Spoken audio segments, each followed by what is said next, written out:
Hey guys, welcome back to another voiceover. My name is Sakini-chan, and for this term's voiceover, we're gonna go back to our pinup roots. Except I will be using Clip Studio. I've been using it so far for comics, and after playing around with it further, I find it, I can probably render like my old style. Although there will be some differences since the tools are slightly different. But anyways, so I've already set up the base for her, and I found out that you can actually record your process. So I'm just gonna show you guys real quick like what happened. So this is all the process of to this point. So yeah, I spent a bit trying to come up with the pose, and then I rotated her a little bit, and then lined it, and then I filled it in with a base color. And so this is the result for that. So for the background, um, I wanted to give her like a brick wall behind and maybe some interesting lighting afterwards. But I thought I'd start shading her just a bit before I start playing around with the background.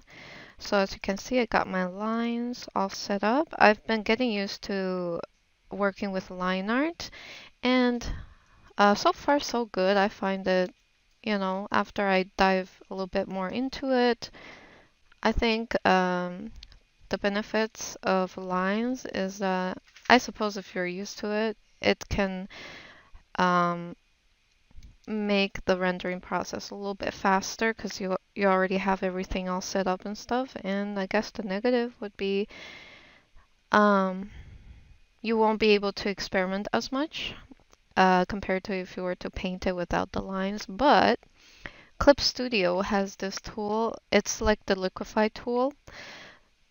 And the best thing about it is that it will affect all the layers that you select. So no longer do I have to rotate body parts with lines. I have to kind of go through all those layers that I want to change. With Clip Studio, I can just select the layers and then liquify them. So that's one thing that I kind of really like about it. After I found out about it like a few days ago, so I've been playing around with that function, and yeah, so we're gonna work on Juri. Actually, forgot to fill in like the strand of hair that she's got here. Oh, whoops. Actually, I have to make sure I'm on the right fill-in tool. If I'm not, then it's going to fill in the entire thing. Um, Also, while I was playing around with this program, I kind of tested out the airbrush tool again. Airbrush tool in Photoshop is probably like a base tool that I like to use, and in Clip Studio Art, it's a very similar situation. So I did play around with it a little bit and then managed to get a feel for it, you could say. And slowly but surely, I'm literally just reapplying all my the usual stuff that I do in Photoshop into this program. And right now, I would say I could probably do most of the things I can do on Photoshop here, except I would say the background, still probably Photoshop would be better, just because of the vast amount of filters and stuff that Photoshop has that this program don't have. Um, Alright, so I'm going into, you could say, fill in the base color. I also added some very small details deviating from the original design. As you can see, that is the original concept art that was released for Juri Onesie. Again, pretty cute, huh? I wonder how they're gonna model it because I hope it's not gonna look stiff because when it comes to like baggy clothing, especially when you try to like have it in a game, um, it's very tricky. So hopefully they find some sort of way to make this onesie look fluid and not like a solid piece of clothing on the scanned on top of the 3D rig. Um, all right, so I will just basically fill in the color, so to speak, and making sure it's the right color for the onesie. Okay, I see that what I'm doing here, the onesie's secondary tone is very similar to the background color, so I will have to change that somehow later on. But first, I must uh, I have to kind of let's try our best to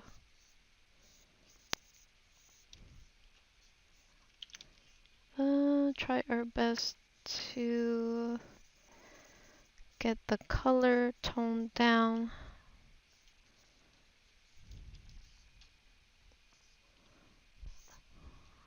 Not sure if inside would be the same tone throughout or if it's just the top portion with the darker pink tone.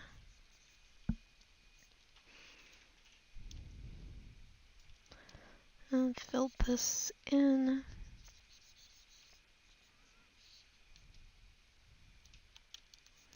So I'll be working on the smaller details later on. Oh, I forgot to paint out the pockets on this side. Oof. But that is okay. Okay, so she's got some stripes down here.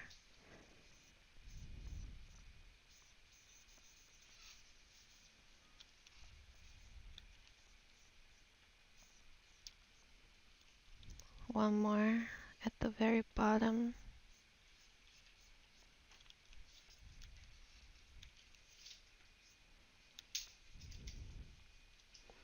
Alright, now that it's roughly blocked in ever so slightly. Actually, maybe I should try to... Oh, I forgot to correct this part.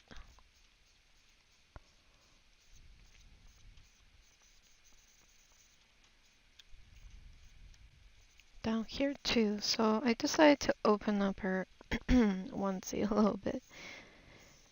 Because just want to show some anatomy and some ab detail, you know?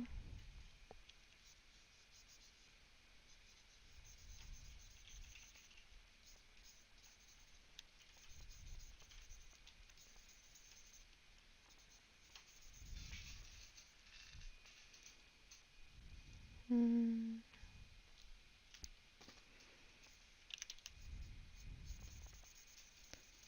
Just trying to figure out what pattern will look best for this, for the anatomy and all that.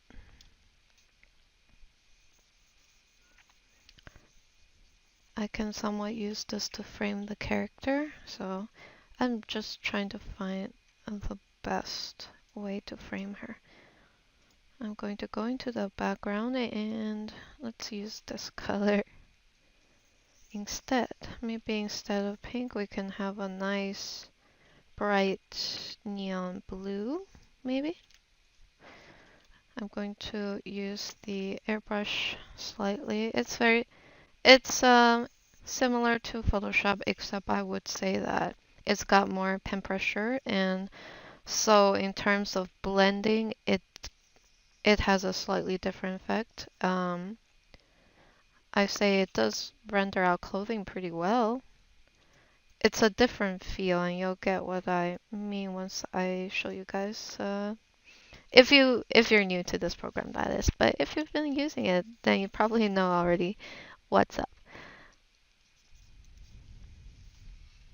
So the line art for Juri, as you can see, is a little messy. I didn't spend extra time to reline this. If it was a comic, I would probably make the lines a lot cleaner. But since I'm planning to sort of remove the lines later on anyways, I just did a rough job with the lines. Alright, so after we have all our base color, let's go back in to the scan. I'm just going to do base color for her face as well.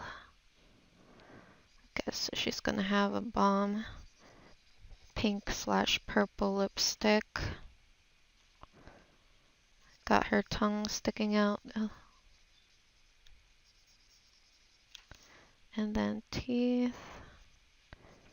I'm just using a very basic color for now. And then she's gonna have, so let's see.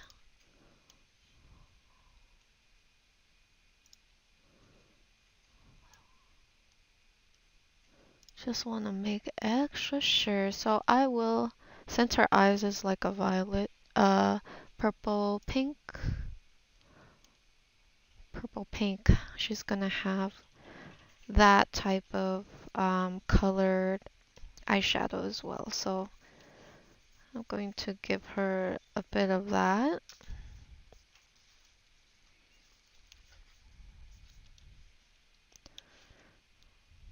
And then we'll just use a blush color to put on her face. Although honestly, this step is for my enjoyment only because later on it won't even matter. But I like the look of it for now.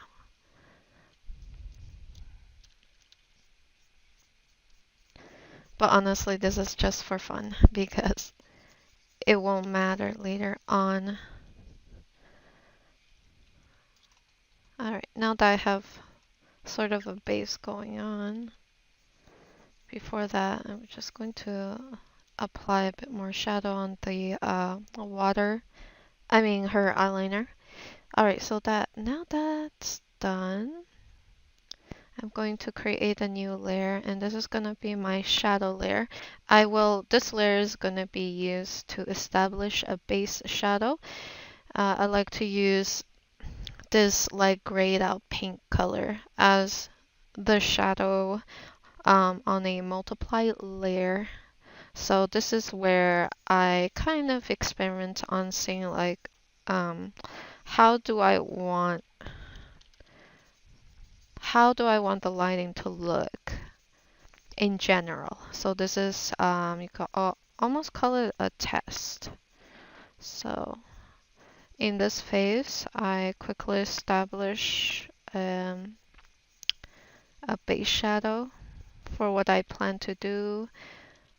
I do want to hide her face somewhat in the shadow, but maybe only show part of her face. Still not sure, but because this is a separate layer and a multiply layer at that, changing shadow is very easy. So this is great for just testing out what you want to do and stuff like that. And because this program has such a good blending function, I don't have to worry about jaggedy areas, although you can definitely see some that are kind of rough. But in general, I can literally blend without having to do much, except for controlling the pen pressure. But this program has really good pen pressure, so this phase is very easy. But this is not the end of... this is far from over, I would say, because I like to overdo it a lot. So yeah, let's see where this takes us. So I'm just going to proceed to keep creating a rough base for the shadow. So let's see. This leg is gonna be up. I want one of her legs to be raised up, kind of like her classic standing position. Or actually, was that a fighting pose? Maybe it's a fighting pose and not standing, but her default stance. So I suppose this leg will be in shadow because this leg probably casting some shadow on that leg. Maybe I will give some contrast by removing some of that shadow to bring back lighting. So I always try to find opportunity for these type of small little shadow contrasts. That's usually what I like. I like to have a lot of like intense contrasts with my shadows and stuff. Yeah, I've been kind of testing out because I did try to make experiment with more of a like a flat render, like a not as 3D rendering style for the comic, and yeah, just testing out the waters, you know.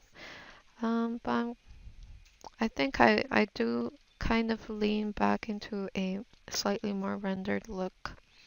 So as you can see, in just a few minutes, I want to kind of establish a base shadow already, including the background. So maybe the background could also kind of be in shadow, at least for these areas, and then we can have like some intense lighting for the rest of the background. Like this. Okay, I won't touch the hair for now. I'm just trying to think, how can I make the hair stand out a little bit? I do want the hair to have some sort of, excuse me, lighting.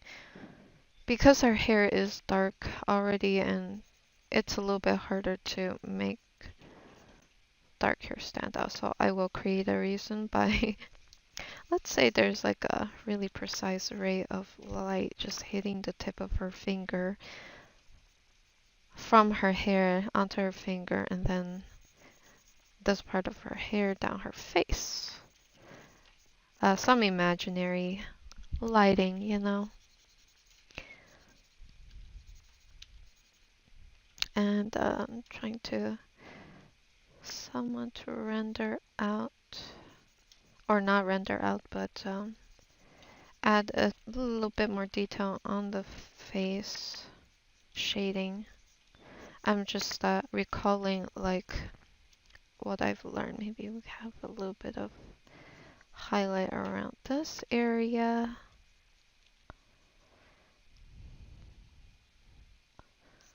Oh.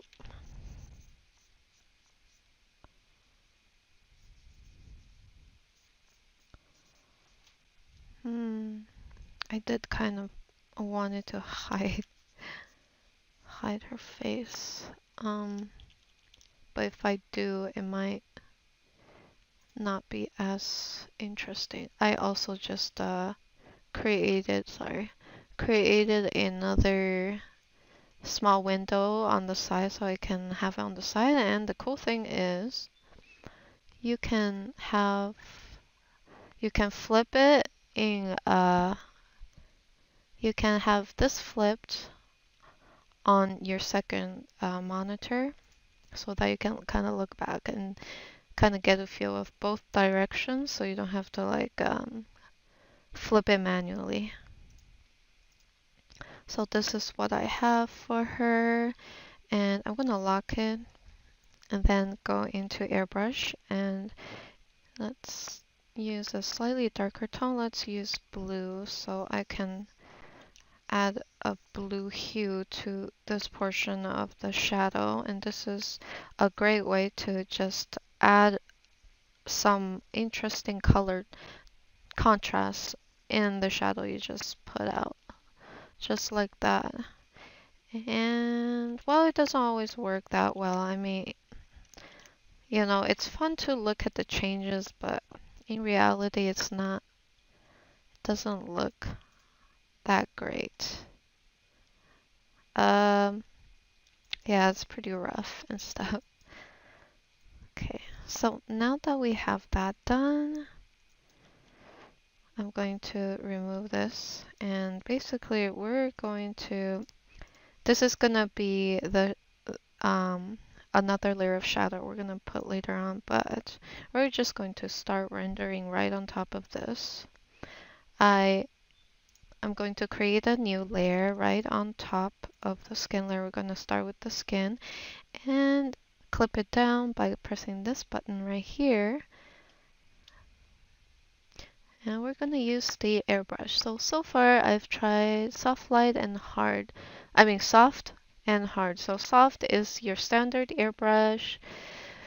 It's a little bit different in this program compared to Photoshop. Hard is, it has a very high amount of pen pressure, so it's good for sharper detail and especially hair, which we will explore later on.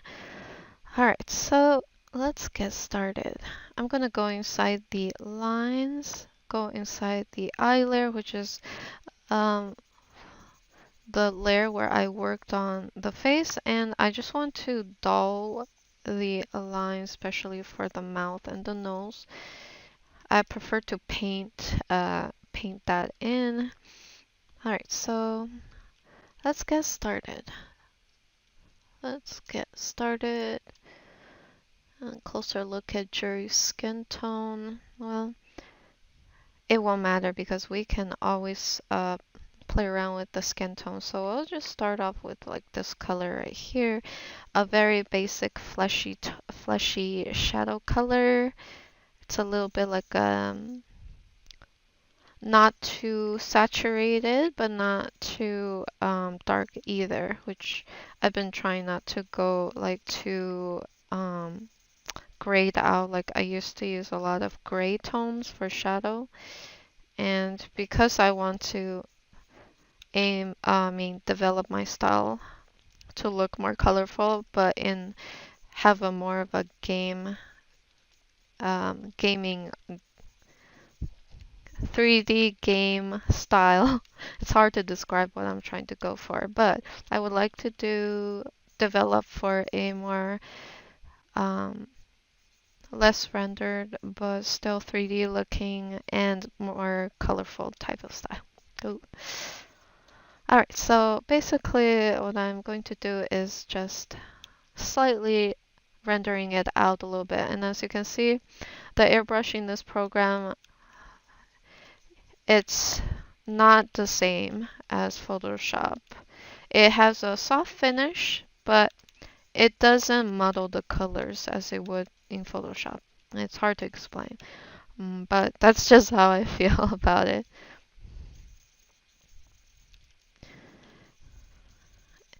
The finish is soft and it's rough when you see it up close, but if you look far away, you can't really tell that it's Photoshop like that. I mean, sorry, not Photoshop, airbrush. So what we're gonna do is softly render it out, and I'll show you guys basically after we render this out a little bit. Then we turn on the shadow, and that just makes, and then we'll adjust the shadow, of course, and then that should give it the oomph that is needed. So this is the first layer of shadow. And I think this is a pretty good method to use if you're still starting and, learning how to do shadow and stuff. You do it slowly. But of course, if you're more experienced, I think that there are some artists that just go ham, like go with super dark shadow and they know where to put those shadows. But to start out, this is kind of relaxing. So I like to do it slowly. I mean, slowly layering on the colors. Also, you can use a variety of tones while you're at it by lightly dabbing almost to create different, or not different, but a variation of skin tones, especially when it comes to blush stuff like that.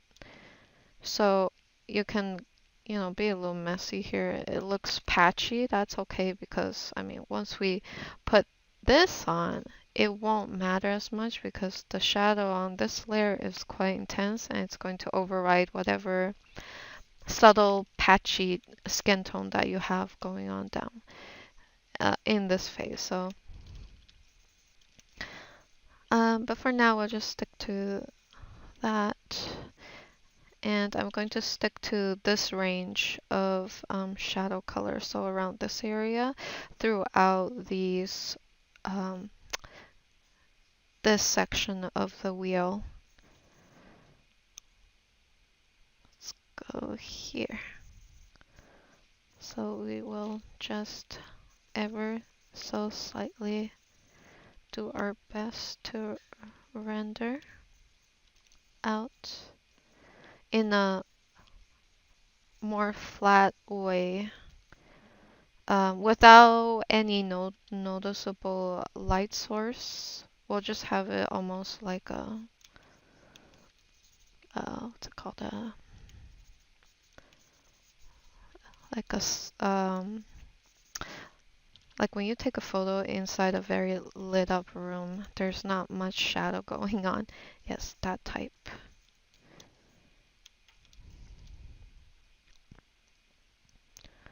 Let's use a slightly darker color and I'll just focus on the areas that's somewhat covered by her onesie.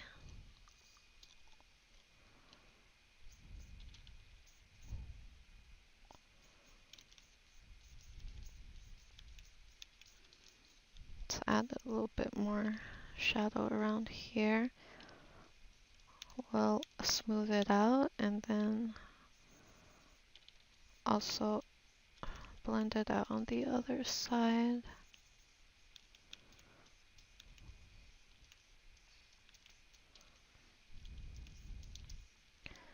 Let's add a tiny amount of shadow on the feet, although I don't think we'll be working on her feet all too much because it's such a small area and I normally like to avoid the foot if I can. Not a big fan of rendering feet, so probably because I'm not that good at it, so I just tend to avoid that area altogether. But if I must, I will.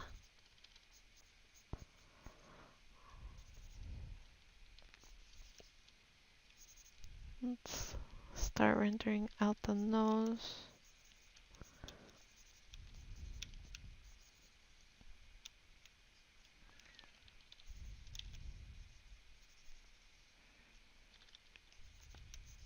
Just switching between smaller and bigger brush and basically sculpting out a cute little nose for Juri because her nose is pretty cute. I'm going to refer to the reference that I have, which is basically just googling her name, really. Okie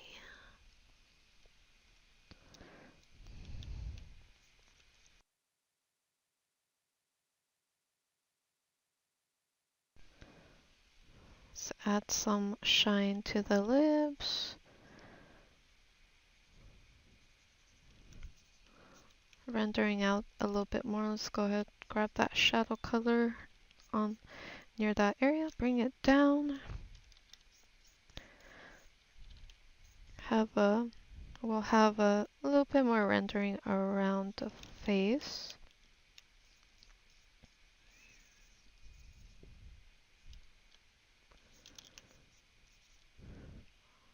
I'm going to grab a shadow color and emphasize her eyes now. So we'll just do some rendering in this area.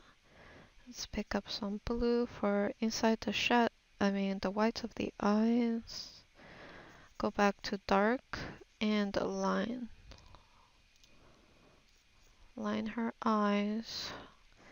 I'm going to use a slightly darker purple shade. Let's give her some intense eyeshadow, but of course I will be erasing some of that by bringing back some of the skin tone afterwards. And usually I just experiment on the amount of shadow underneath the eyes for the character itself by putting on eyeshadow and then removing it later on.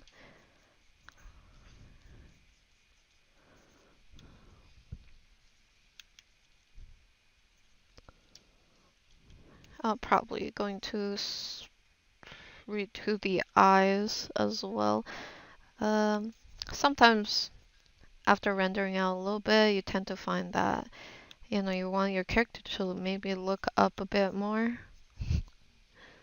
I think maybe if I had her looking up, it might have give it the feel that I want a bit more.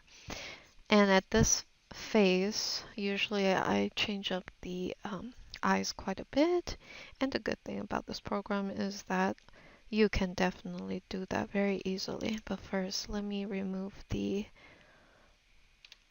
lines for her eyes there, for her pupils.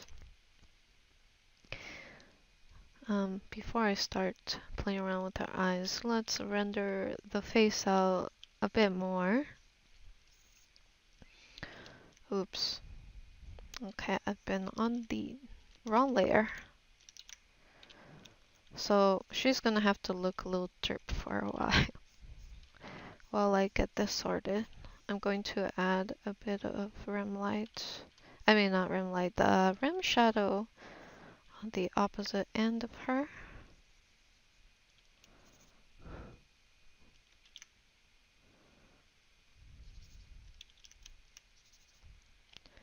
Let's see if we can give her some type of expression maybe. Yes, something like that.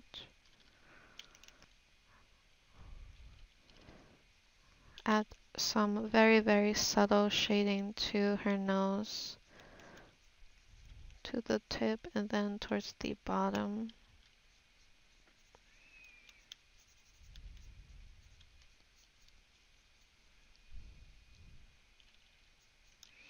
And after I finish rendering her nose, the base rendering, I can modify it later if I don't like it.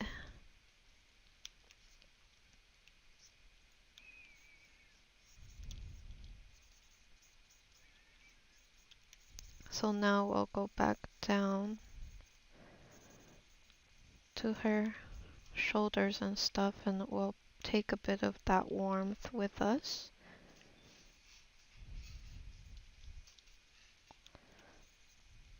Grab some of the highlight shade. I'm going to emphasize her elbows.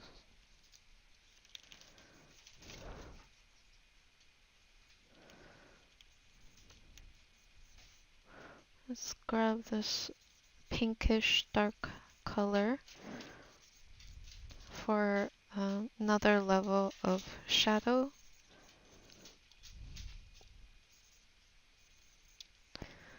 And we'll focus on the corners of her for now, just to build up that ambient occlusion. I hope I'm saying that right.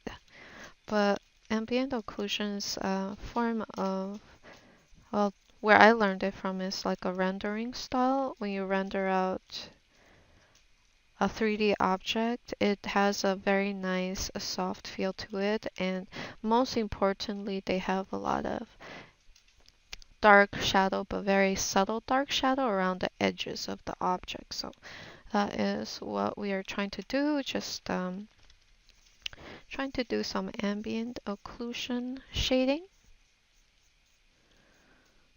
around the character.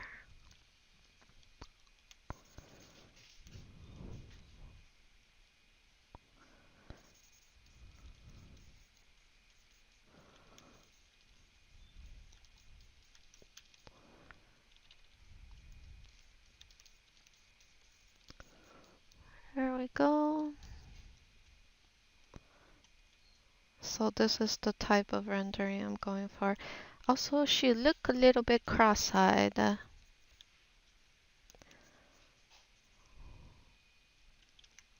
Probably because...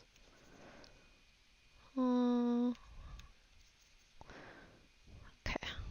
Not super into what I have here. But that's okay. Let's remove that. So what I'll do is select the eyes layer. That's my line art. And then both of the skin parts. And I'm just going to warp that. So the warping tool affects the layers that I have selected. And I've selected the areas where the eyes are involved so that I can move her eyes around.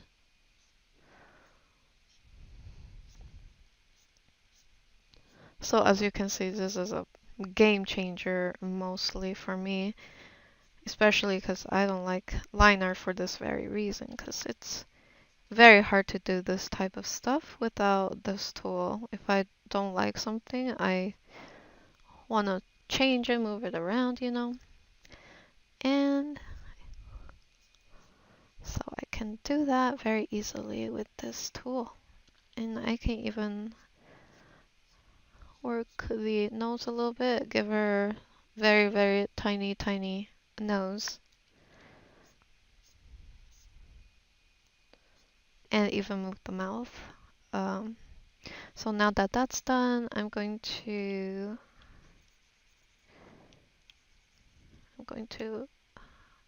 see if I can get a better result moving the pupils around.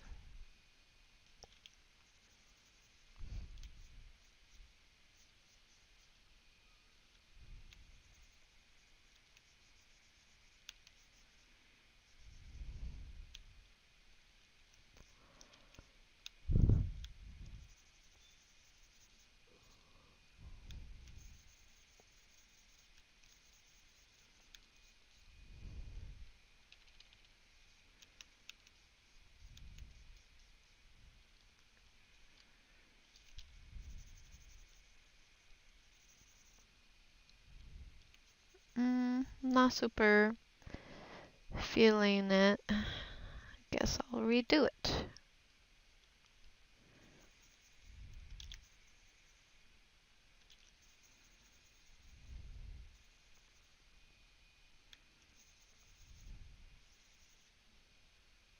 Okay, I think this is better, maybe.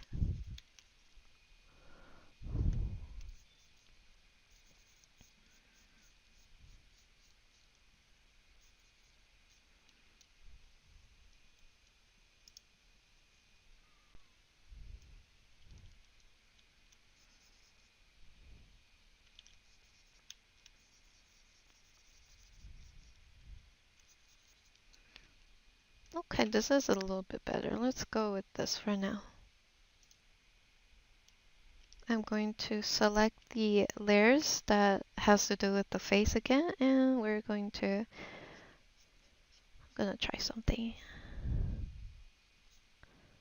Maybe if I make her eyes a bit more closed, we'll have one eye closed, one eye a bit more open.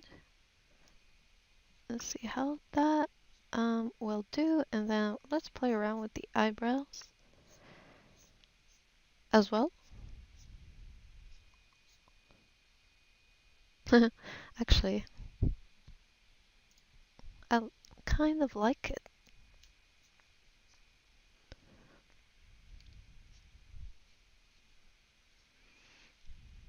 Let's go with that then. Let's go back to the airbrush. I'm going to select a darker color and to really give her that sultry look by accentuating the shadow and then accentuating the brightness of her eyes. Something like that, I guess.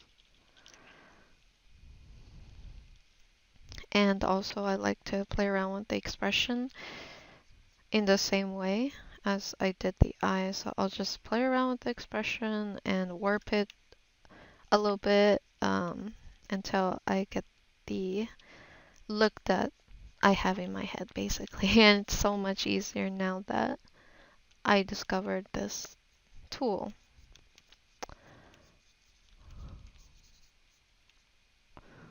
Let's render. Add a bit of shadow to her tongue.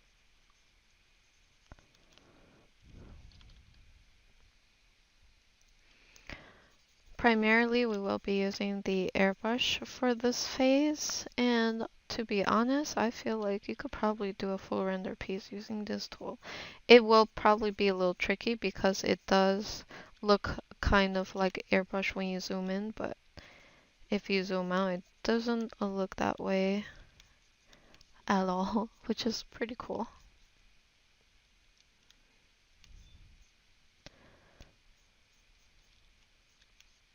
Add more squint under the eyes.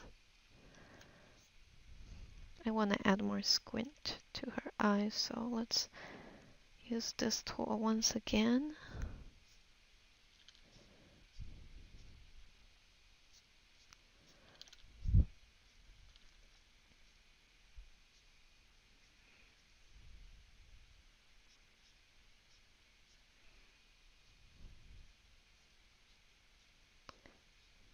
And we'll do it like this.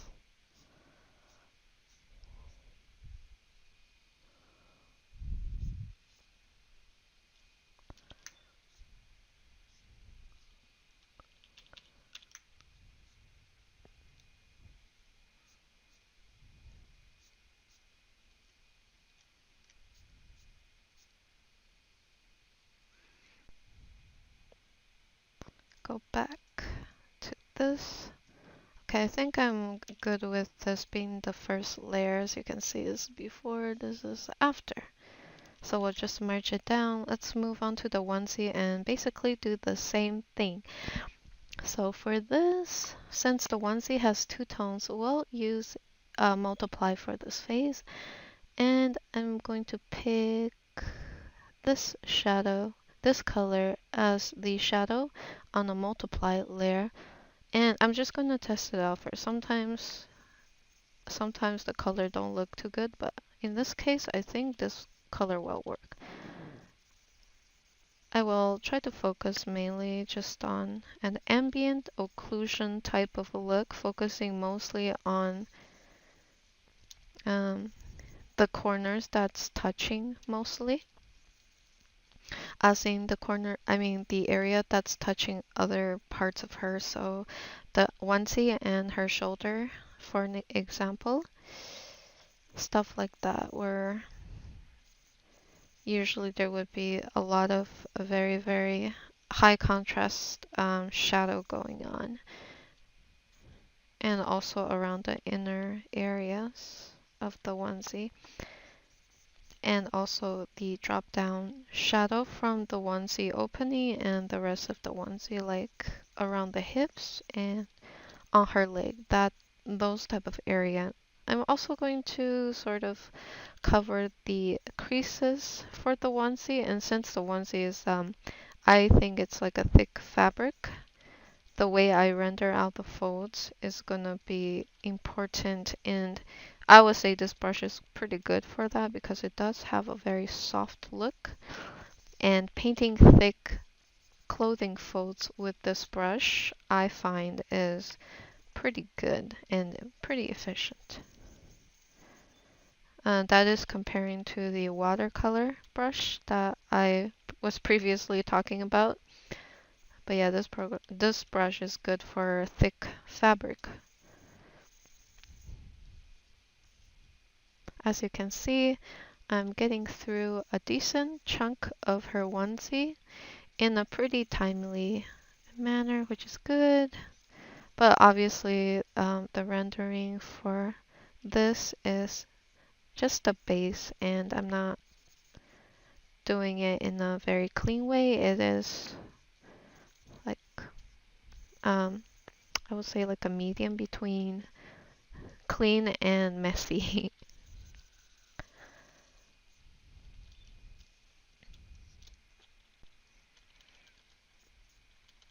Let's add some drop down shadow from this pocket. This pocket is gonna have a little bit of protrusion, so that's why I added some shadow right underneath it and stuff.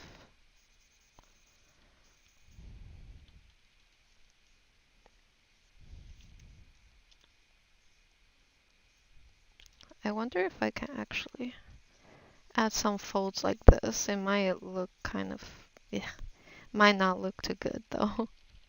So I just test it out. If I don't like it, I remove it. Very easy.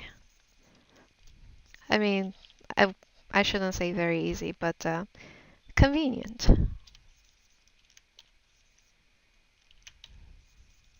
Let's go back to this.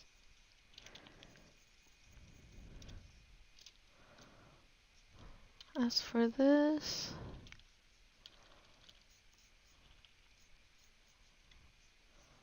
let's go ahead and add a very soft shadow around the edge of the sleeve and then around the creases that's there.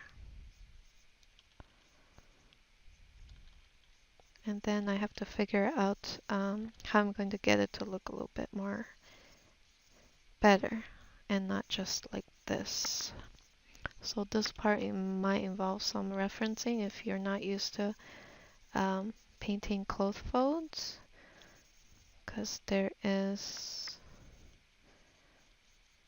some complicated patterns that are involved with close fold rendering. The good thing about it, the good part is if you use enough references, at some point you won't really need reference and you'll kind of understand how it goes without actually thinking. It's a little bit weird, but with enough practice, usually you can get a feel of it. And it's not like it's not like I particularly understand why there's a fold there. Well, I have a rough idea, but it's not like I understand everything about it, but I kind of know the pattern, you could say. So, something like that. If we zoom out, you can start to see that there's some volume going on, I guess you could say. The volume is starting to take shape. Maybe that's a little bit better in terms of what I'm trying to convey. Yeah, everything's starting to look a little bit more 3D, you could say.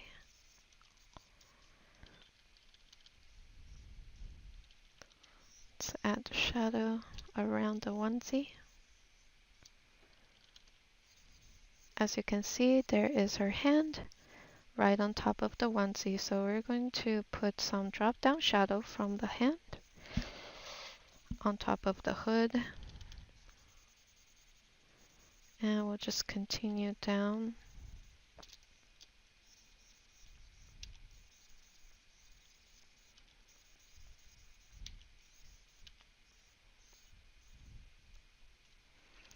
Onto the pants.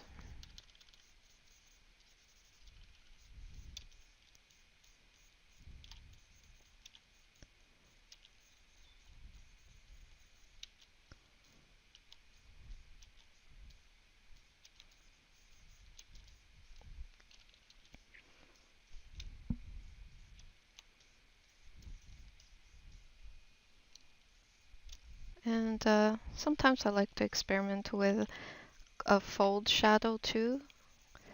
Basically try a bunch of stuff until it kind of looks good. And you can sort of use the small preview on the side as well to help with that. Looking at the small preview really helps with seeing if that fold shading works with the overall composition or not. So I'm just looking at here, and to me it kind of makes sense, so I'm going to let it be, and we will just keep doing it. And sometimes it doesn't look good. If it doesn't look good, then we'll try something different. until it looks good, basically. So I'm toggling between putting down the shadow and taking away the shadow. And this way I can figure out what looks good and what doesn't, basically. Okay, that's not too bad if I zoom out. Let's check out this. Alright, the onesie has I suppose a soft material, so I have to make sure that when I render it in detail, it will have the same texture, or at least like a fluffy texture. So I guess I'll be using the airbrush a bit more, and I think that there's probably like a better brush for this. Still haven't gotten to playing around with all the brushes that come with this program yet, but hopefully when I get there, I will let you guys know. And hopefully it's like a really good tool too.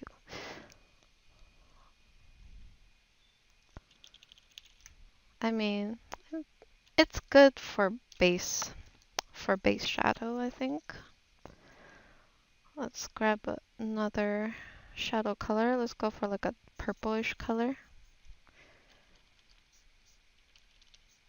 And we'll just focus on those those areas that already have shadow, and we'll just emphasize the creases in the onesie. Make it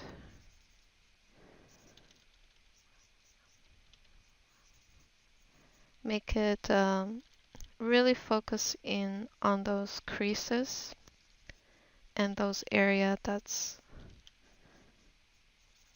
right next to her body as well.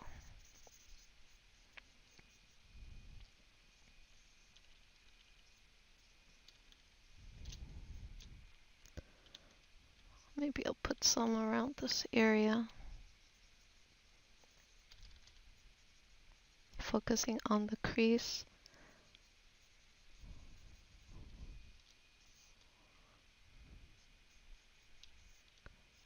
Around this part. Oh, I forgot about this part. Totally forgot. Let's add some light shading there. Alright, if you zoom in, there's quite a bit that I need to fix. I'll just remove those parts, those areas.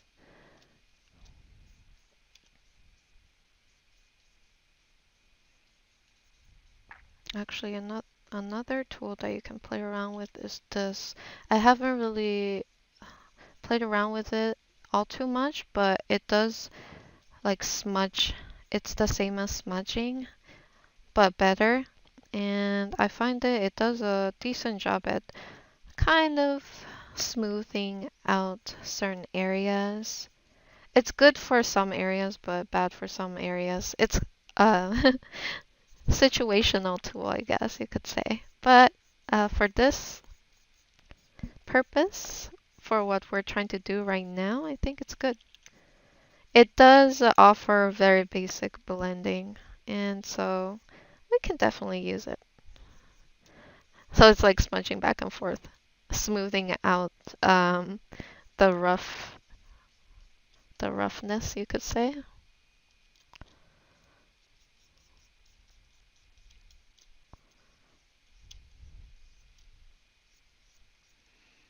Go back to the airbrush. See this? These are like random pockets of pixel that was not filled in properly, and this always happens when I use this tool. I mean, when I use the autofill, the fill tool. Okay. Let me put this on normal so that I can pick up the color for it.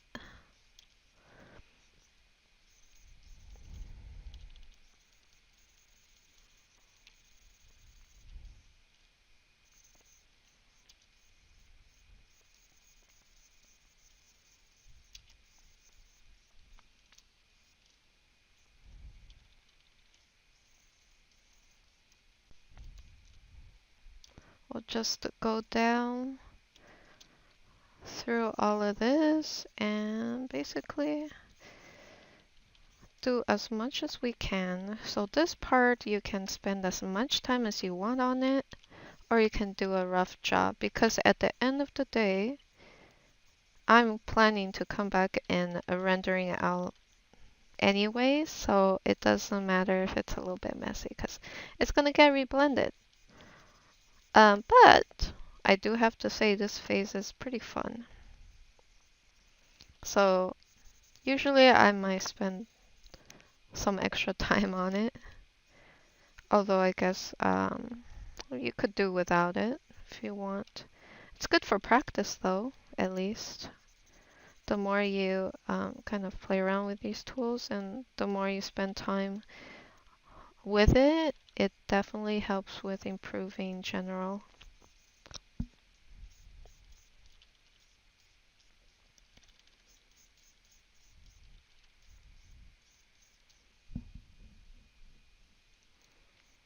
I'm going to leave this part right here for later.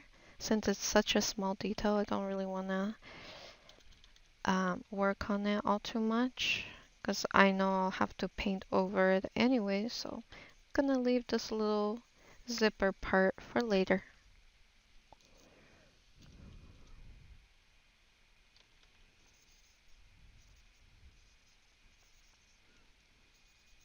Okie dokie, I think the onesie is good to go. So before, after. I'm just going to lower the opacity, and I can even play around with the contrast. Whoa, that's pretty crazy. I mean, I can make it kind of colorful like this, and we'll pop back on the shadow just to see like what it looks like. Okay, kind of looks a little too crazy on the face, but on the onesie, it's not too bad.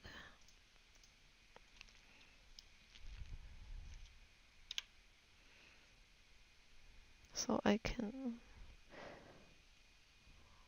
play around with the contrast to see what looks best in combination with the shadow.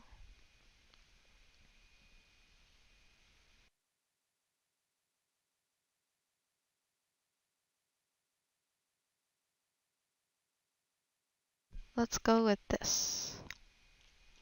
Merge down now. So it kind of looks crazy on the face.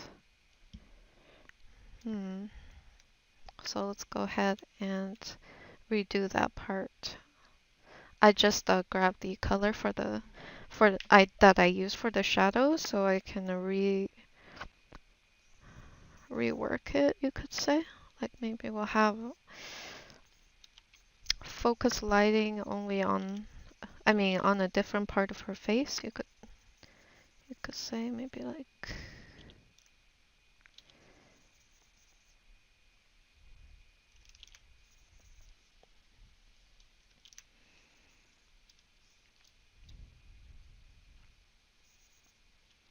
Maybe only the bottom part of her face. I have to do a little shadow on the nose first.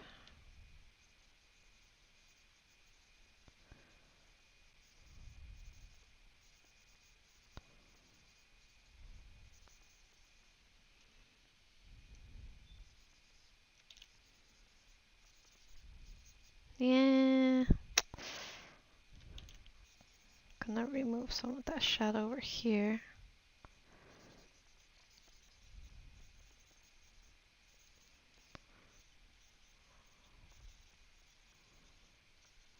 So I might rework the shadow a bit.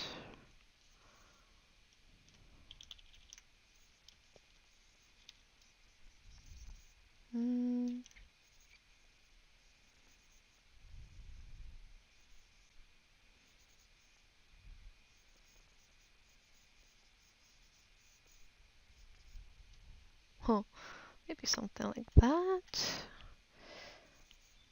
So yeah, this part of the face, we can just experiment a little bit with the shadow and the coverage of the shadow to see what looks best, basically.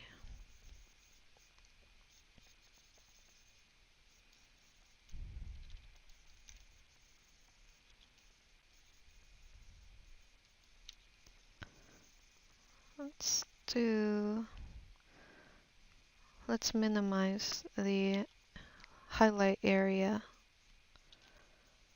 to see what kind of results we get.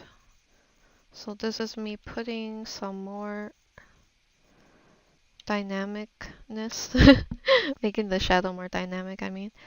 Um,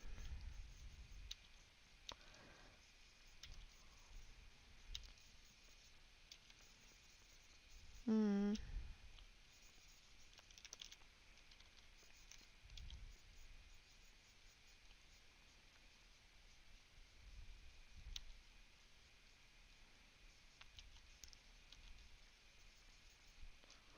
Maybe something like that.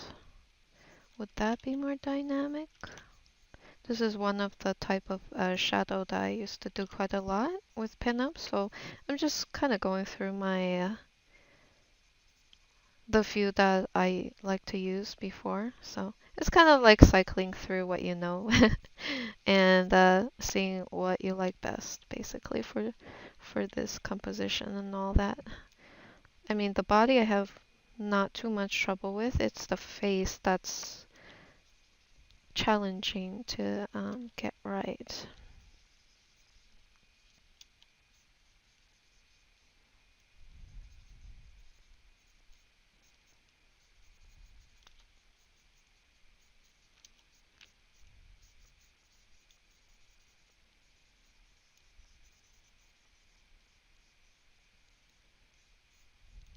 So this part will be shadow, most likely.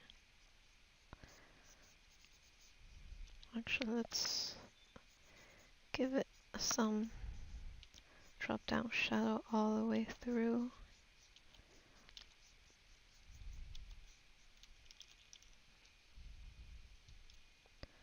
I do want to see how it would look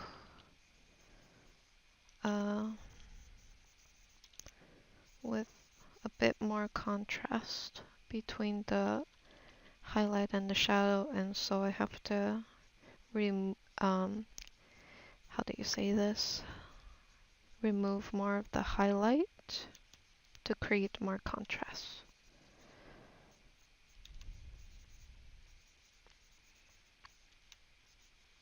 Oh, shoot.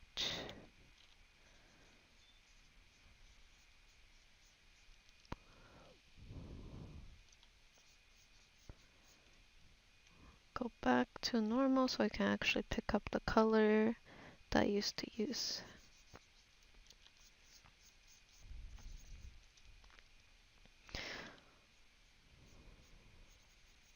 So let's extend the shadow downward.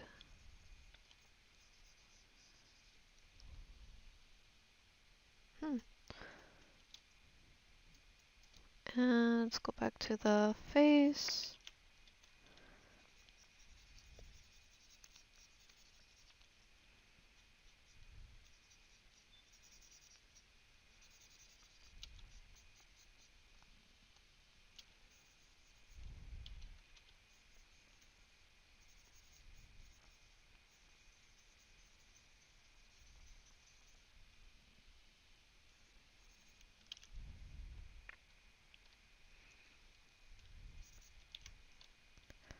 Let's see how it would look if I add a bit of highlight around this area.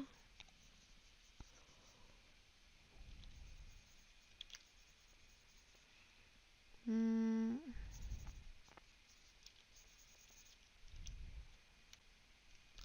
need to pick up the shadow color again.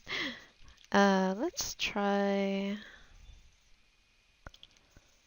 What if I make all of this area darker? That probably wouldn't make too much sense, huh?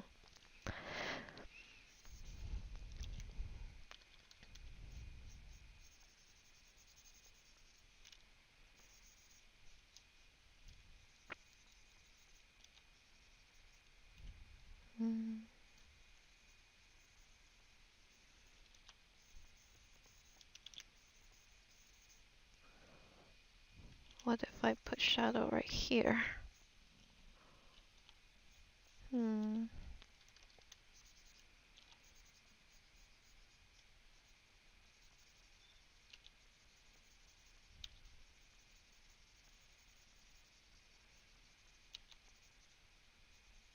So I'm just going through a few versions for the shadow on the face.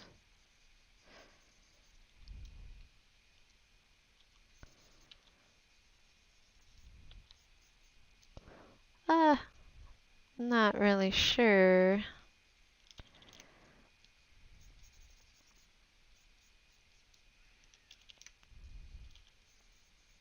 I really want the face to be interesting though. Maybe I'll just leave it like this. Really don't know. I'm gonna go back to airbrush. Let's do a light shadow on the face. So let's go for this dull gray looking shade.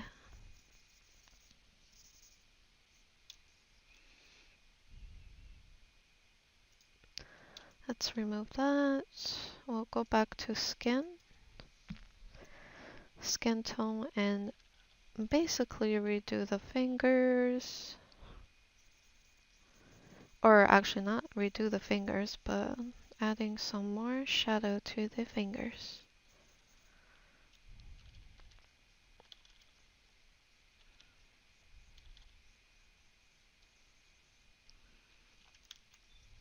Using the airbrush tool.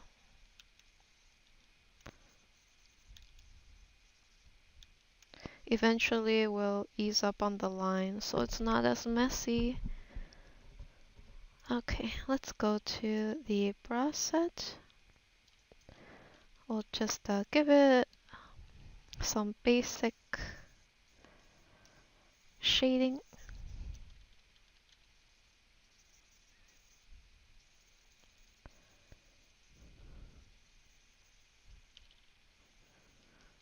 I have a feeling I'm going to re-render this part anyways, but we'll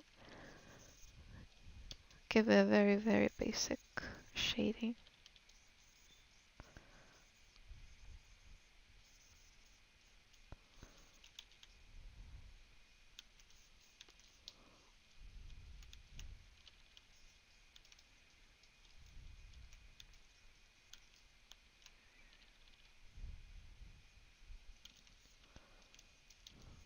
Alright, that should do it. So all that's left really is the hair. Pop back on the shadow real quick. We'll check it out. This part, lock it in.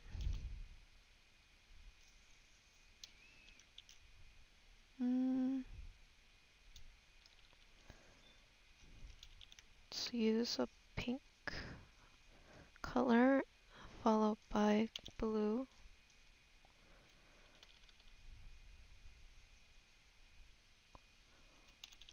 Might be a bit too much contrast. I just wanted to have it a bit more subtle, like I'm going back to the watercolor.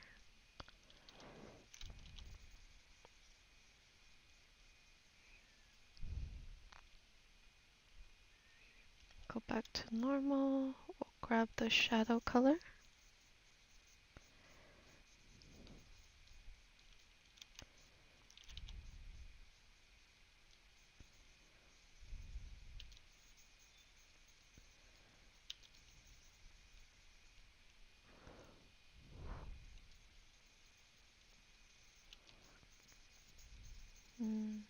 Yeah, this part definitely needs to be rendered out the old-fashioned way.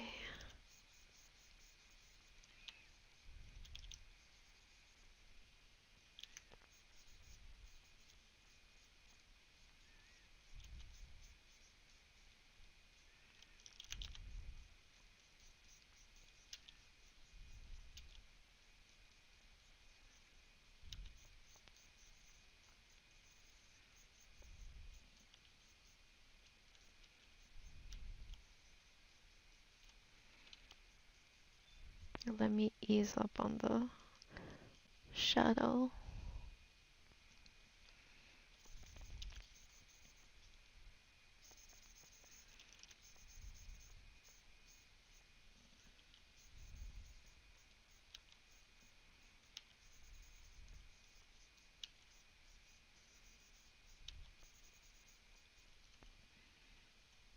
Let's go with that.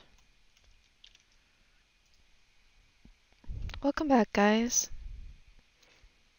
Didn't really do much. I cleaned up the shading. As you can see, some of the areas, especially on her onesie, is a little bit more defined. So after we finish this phase, what I will do is essentially we'll just copy this layer right here. So Control C. And then basically I will apply it to each of the layers that's affected. I also added some very, very rough highlights on the hair. So yeah, let's go ahead and apply the shadow to the hair and then the brow. Hit the clip function right here so it clips down to the layer affected and then copy paste. So once we copy this layer with the clip effect already on, it's pretty cool that it maintains that status when you paste it onto a second layer. So last but not least, the skin, and of course I also want to add it to the brick wall, like so. Actually, I want to remove this part. I want to have a pretty clear separation of where the shadow and the highlight is. I think I won't merge it down on the brick wall for that reason because I'm not sure if I want to change it up later or not. Oh, I might have done an oopsie over here. Haven't refined it as much as I want to, but that's okay. We're gonna have to paint over it anyway. So now that everything's merged down on everything, yeah, we have a good shading base to work from. So from there on, we will be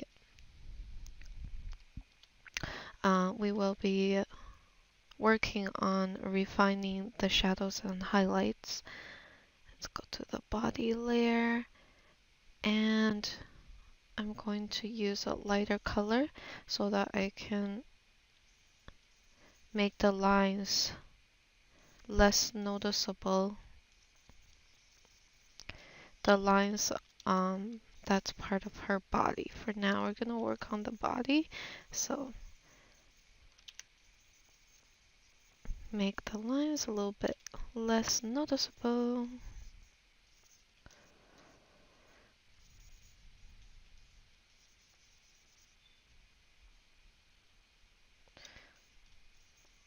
And the onesie too. I'll eventually get there, but we could do a bit of work already.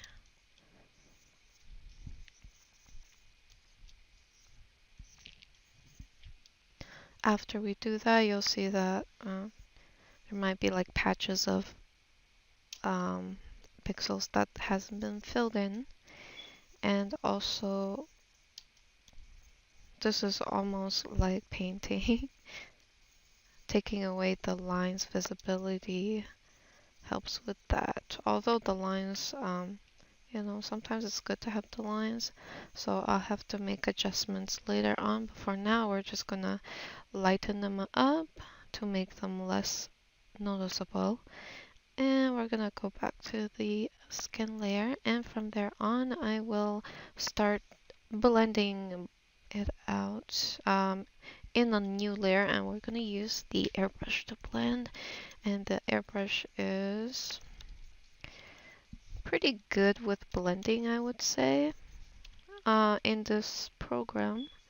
And the good thing about it is it somewhat has a slightly rough edge, which makes it so your drawing don't look overly airbrushed if you use it correctly.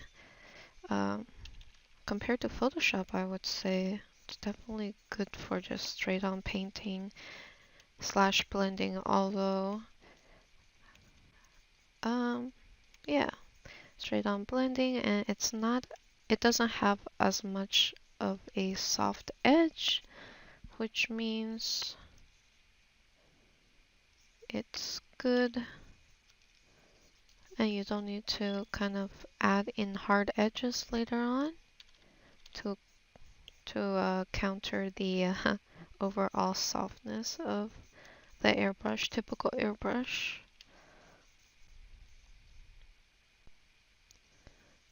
I'm also somewhat adding in some new colors while I'm at it. So typically the skin tone I'm going for is a little bit on the purple-ish shadow side, and then using a more tanned beige tone to increase the warmth of her skin. But because we already did a quick little thing with the shadow with the multiply layer,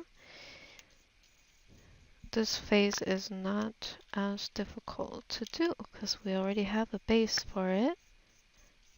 And typically you can stick with the base, but I usually like to kind of break away from it and add some additional type of shading and tones. Let's add a little bit of like pinky skin tone.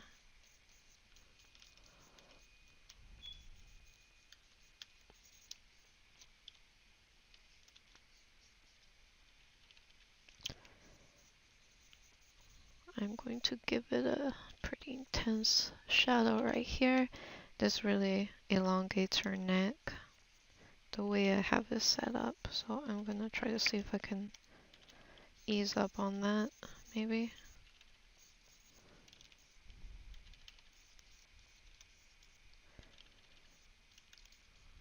And let's go with this color. It's a beigey tan tone. Let's see if we can add somewhat of a soft shadow slash tan feeling to her skin. And while I'm at it, I'm going to have to do a little before and after just to like get an idea of where it's going, you know, if we're making things better or if it's not looking so good. So I like to keep track that way. In addition to that, use a little bit of lasso to help me out with adding more contrast maybe to the piece if I want to. Let's go back to the airbrush and blend it in. You can also use other tools from this program if you want. I still have yet to kind of test out the full range, but so far sticking with the water brush and the airbrush. Let's add some shadow there. Let's go down here now.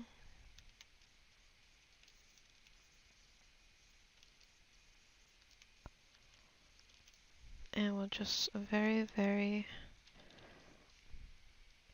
subtly do the add part. So I'll select a slightly warmer tone for the shadow, and I'll just try to form some sort of app definition for her using slight pressure. But I do find that the airbrush is pretty good with abs so far. I'm liking the way it's blending and how you can make it really subtle by taking advantage of the really good pen pressure this program's got, as you can see. Definitely a lot easier than Photoshop to achieve um, this type of result, I would say. So I'm liking it, and we'll just continue to blend that in. Let's go take that color. I drop that color so that I can select another color. I want to add some shadows.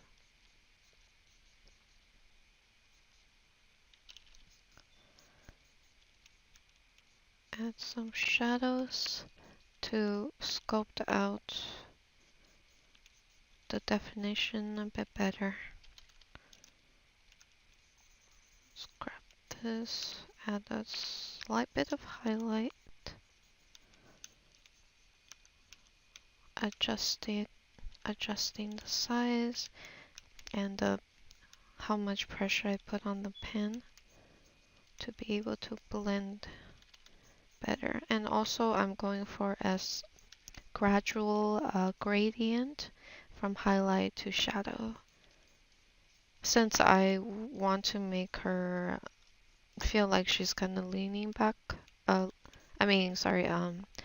butt is out and her hips are towards the back, so gotta eventually fade this down into shadow to give that to emphasize her posture, especially because since this is a frontal view, so we really need to use shadow and highlight to give the illusion of her body posture and all that.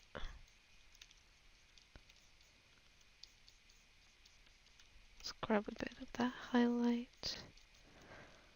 Take a bit of this shadow.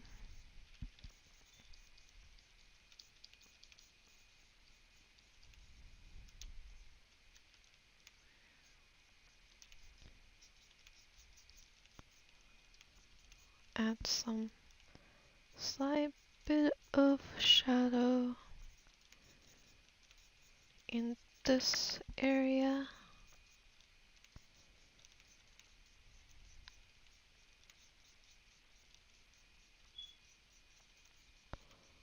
Oh damn. I'm just looking at the small preview and I'm just thinking, wow, that's really defined. So I wasn't aware how well defined it is until I actually look at the small preview, because sometimes when you paint all zoomed in, you tend to not notice like the overall look. Yeah, I think that's getting there, so I will have to pay attention to the small preview as well. And at the same time, we can do a little before and after. So we are adding in more color, a bit more warmth to the overall shading.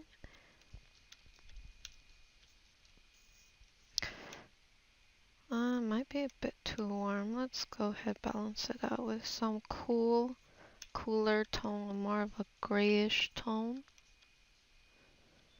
I don't think it looks that great. Let's finish this part.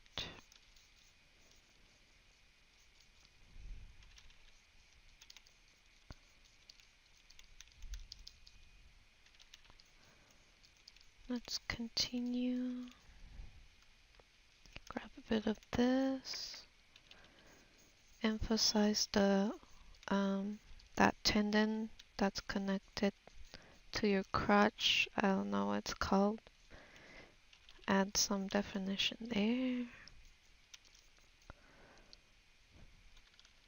And then we'll just have a smooth transition on this side of her leg. Now that that's done, okay, the lines for the hand is pretty messy. So we'll we'll take this brush, the water brush, and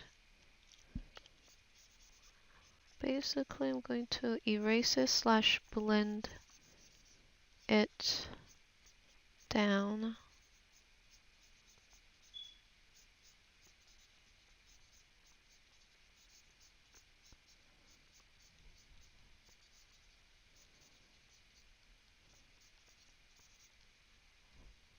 There. So it's not as messy. We'll go back here. But first I'm going to fill in some of these missing pixels that we've got. There we go. Just fill those in. Go back to the hand. Go back to the airbrush. Adding some warm tone first. I'm going to layer on some very, very pinky tone. And then we'll go back to light pinky beige.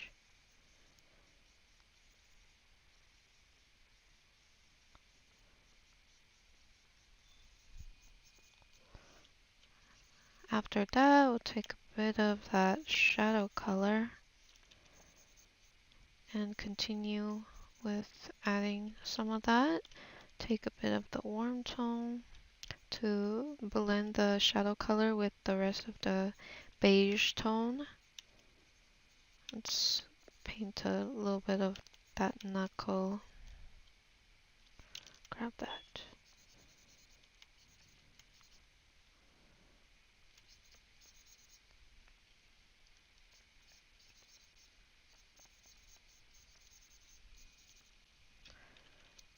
Let's emphasize the shadow. Oh, I need to fill in the gap there. So the hand is roughly refined just slightly.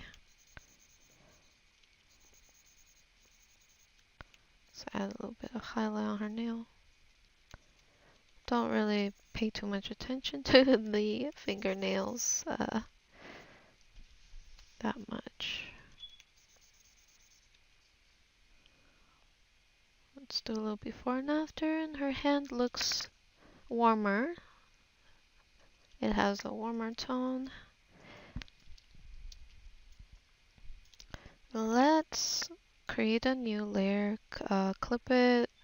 Let's do multiply. And for this, I'm simply going to add a slight bit of a shadow, a warmer shadow throughout her skin tone. And I'm going to try to just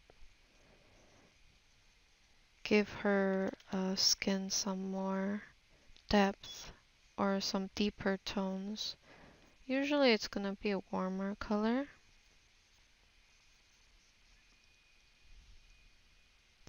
And I'll lower it, lower the opacity. Let's bring the shadow color to this grayed out light pinky tone.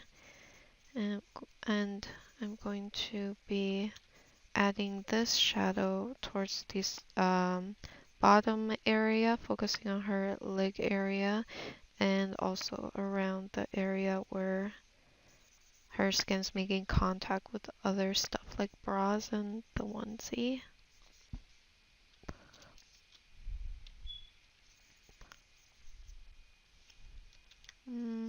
I guess I'll make her the top of her face a bit darker.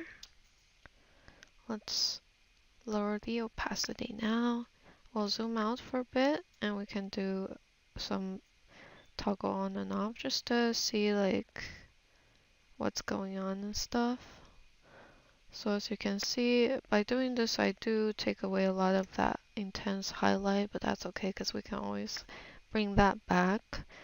What's hard to do is to add in this type of shading afterwards, but it's easier to do the highlight than the shadow afterwards. I don't think I'm making much sense. But you guys will see it's very easy. It's a lot easier to bring back that intense highlight later on. And then let's make a new layer. More shadow. We're gonna add more shadow. This time we're going to use a super blue / purple shade. This is going to help me create some type of balance with the amount of warm tone that I just added onto her skin. So we're going to now attempt to balance it out with adding a very cool tone shadow.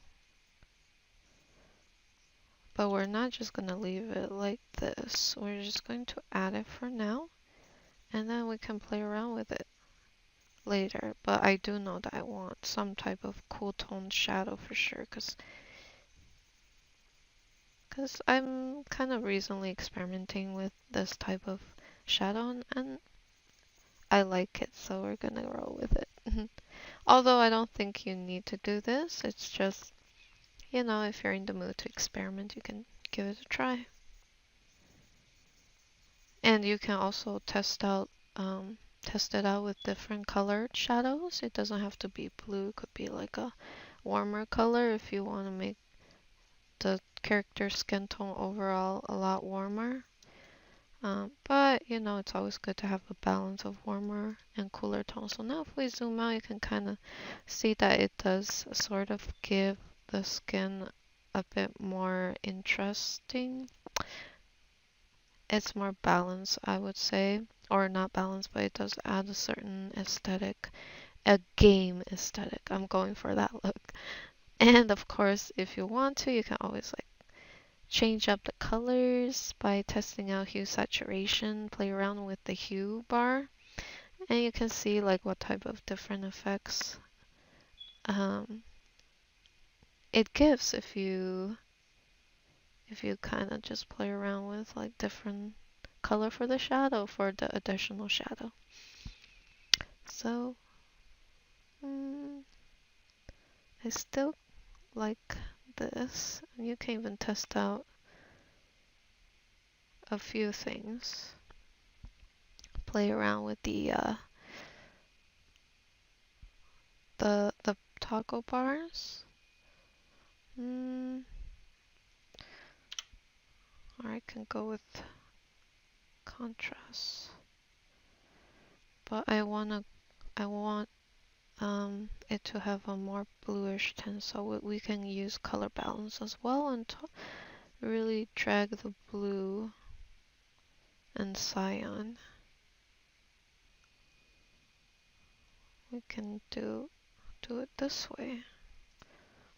So as you can see, if I zoom out here, before, after, it definitely adds that game aesthetic. Actually, it does remind me of the Street Fighter look, actually. I think so. Yeah, it does remind me a little bit of that type of color palette, so definitely rolling with that. Okay, I'm going to merge it down. So once that's done, we can try to work on the onesie. It's a little bit tricky because there's two tones to this. Block it in.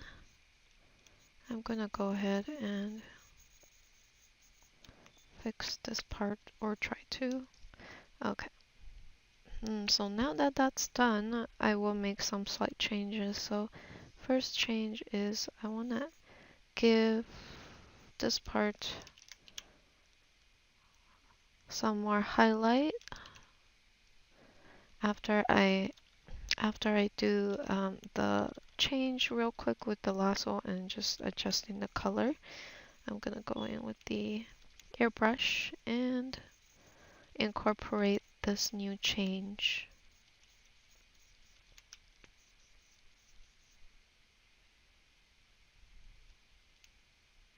Clip it.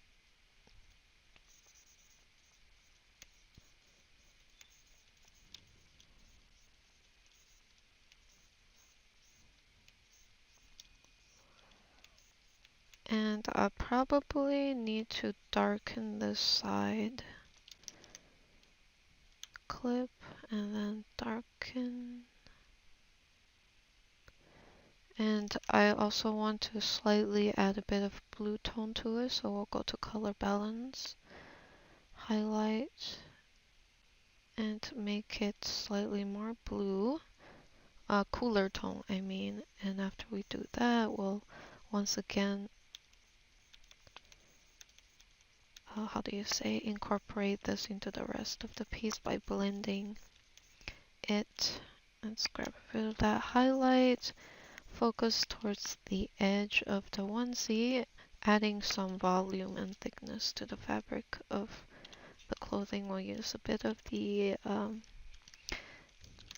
lasso tool. I've been using lasso tool recently. I've been reincorporating it from this program, so it's almost like I'm using Photoshop, but with a more blending potential from the brushes.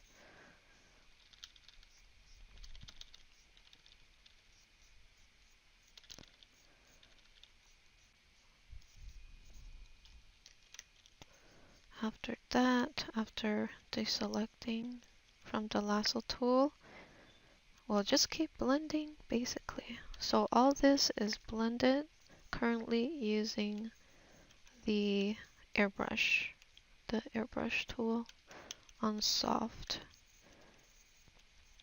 It's giving pretty decent result. It's not overly soft, which is great. I'm going to add some cool tones.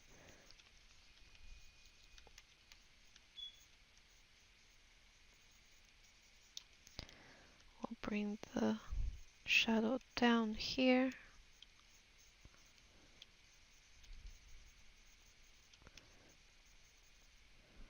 Let's incorporate some really intense warm pink.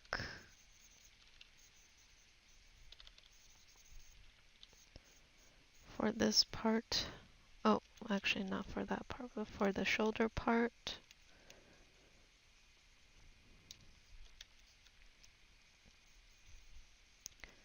Include this intense pink all the way up into the hoodie.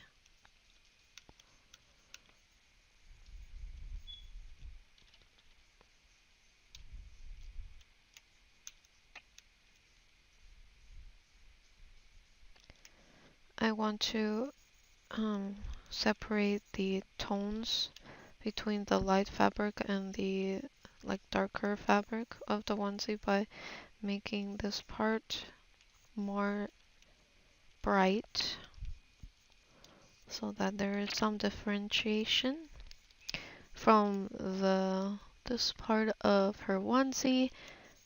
Otherwise it'll look kind of a bit too blended in, and that's not what we want here. After that's done, we'll merge down, and then we can emphasize this part even more by just adjusting with the brightness contrast. And I'll just make it a bit more subtle, and then we can do some more adjustments. Especially around here, I want to see if I can get a more intense blue rim light.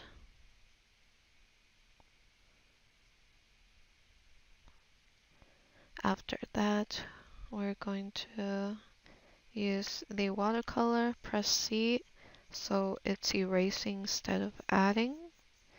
When you press C, it'll toggle between the selection of this and this, and when it's on this, it's actually erasing.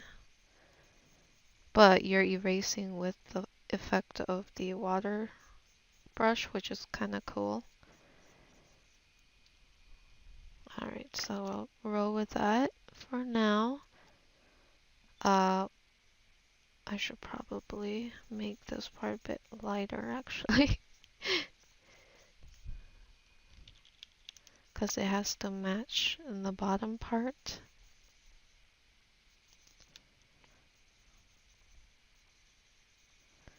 Let's continue to add some of this blue tone throughout.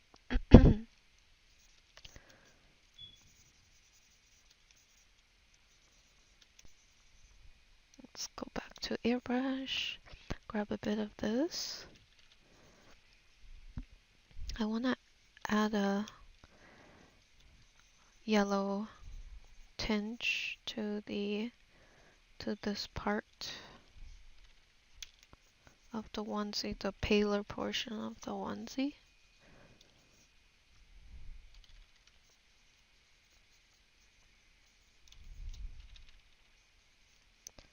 And we'll just continue to add some of that, almost using it as a way to texture the onesie.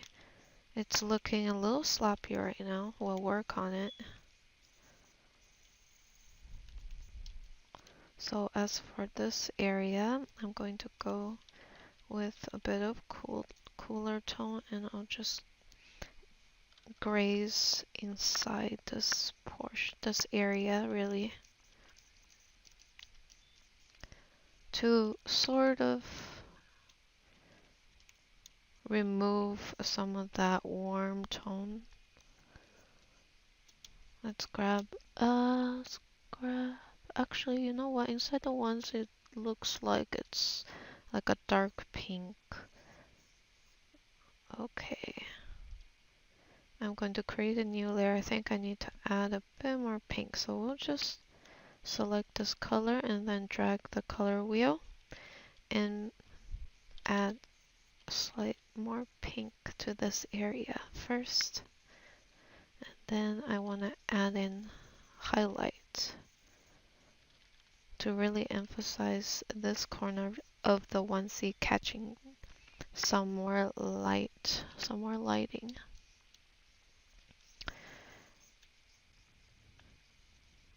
Even though it looks very, very soft, if you zoom out, this type of shading looks pretty good. I mean, the blending, the blending is not bad for just purely airbrush.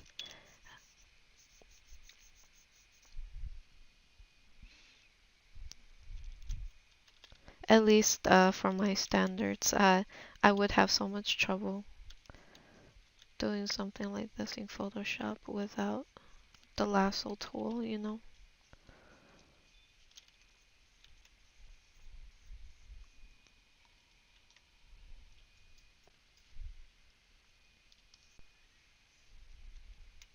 So we will continue. Let's use the airbrush. We'll blend in this side next.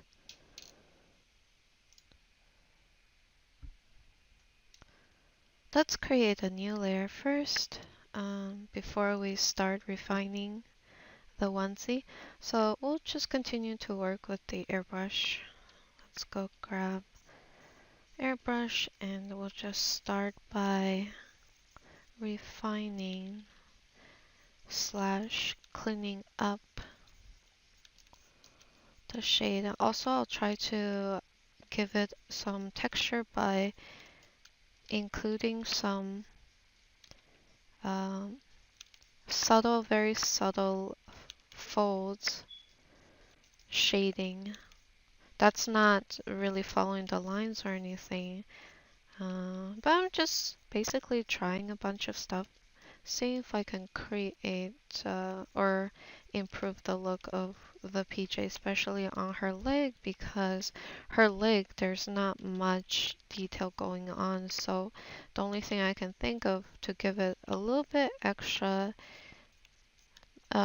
something is just by playing around with the clothing folds.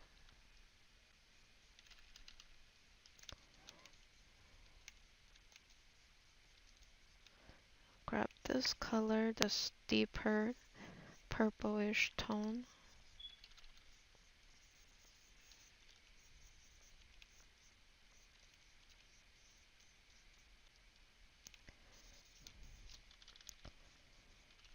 I'll just bring this down until we reach this part, which is a slightly deeper tone. So I'm going to use a deeper toned shadow in this region.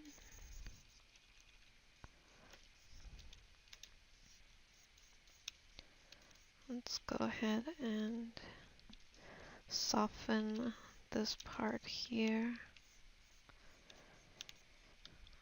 around this area. I have to emphasize the protrusion of this part, and it's supposed to look a lot thicker too, so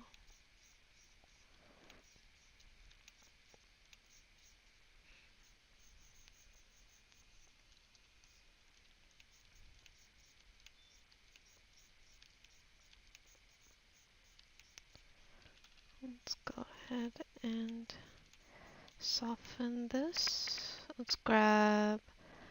Let's take this tone and then add a slight bit of pink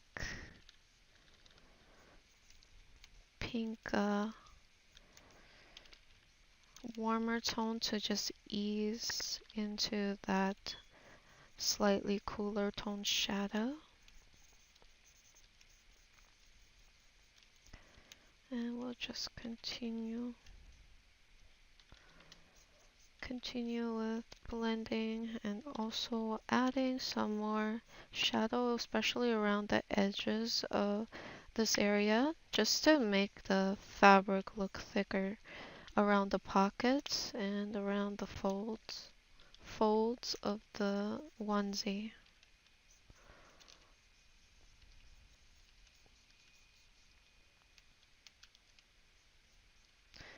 I'll go back in here, blend it out, add some rim light, and we'll just continue to refine this area following the line art. Although, actually, you know what? I should be a bit more careful with where I put these lines for the onesie folds, because when I was working on the line art for her, I wasn't really thinking about like the shading, but I think that maybe I should be a bit more conscious of that in the future if I'm going to use line art as a base for this type of more rendered pieces. So I am thinking of making this a bit more rendered, because I think some of you probably miss this type of work, so I will try to do that. But I've been trying to also try to figure out how I can basically achieve a similar result using this program, because this program is, I like working with it a bit more, so yeah, gotta find similar methods or find methods to create a similar result.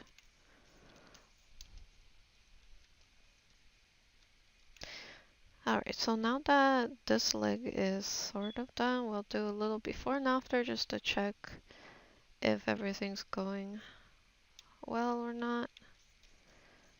I want to darken that area.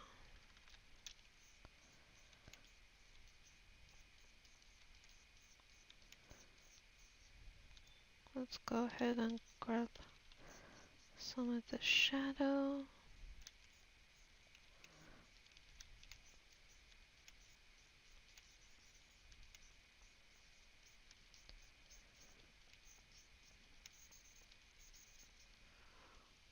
I want to see if I can correct this area. Maybe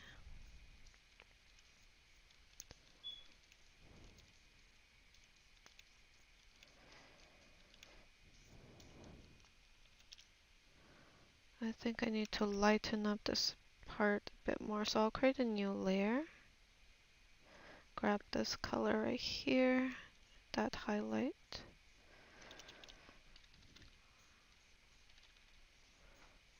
And I'll just, let's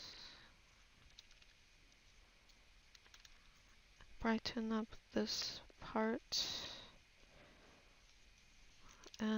And then we will take a bit of this color. So I'll just be playing around with this area, trying to smooth out slash add additional folds. I'll be looking at the small preview and basically trying to see if I can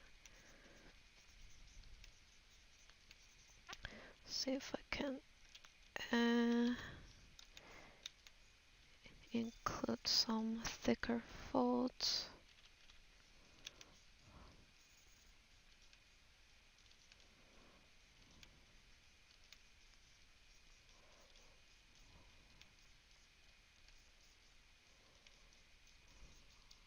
Okay, I think adding that thick fold there helps. So I'll just see if I can add another thick fold somewhere down maybe the side of the pocket. Bring a bit of that fold up. Let's zoom out real quick.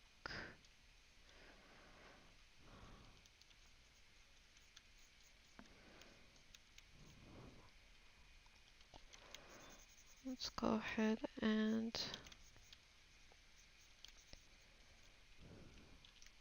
add some indentation or try to give the shadow some shading.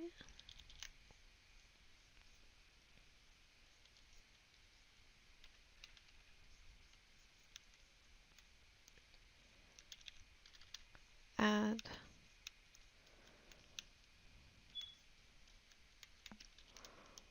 some more fold.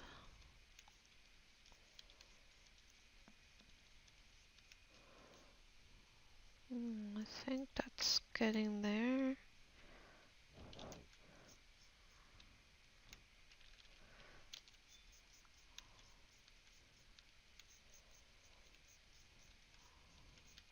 Add some more. Add some smaller fold detail. Okay. I think it's getting there. It's definitely looking a bit better. As you can see, it's not as plain or flat looking, and I did want to give her Onesie some more folds just to make it a little more interesting and less just flat, you could say.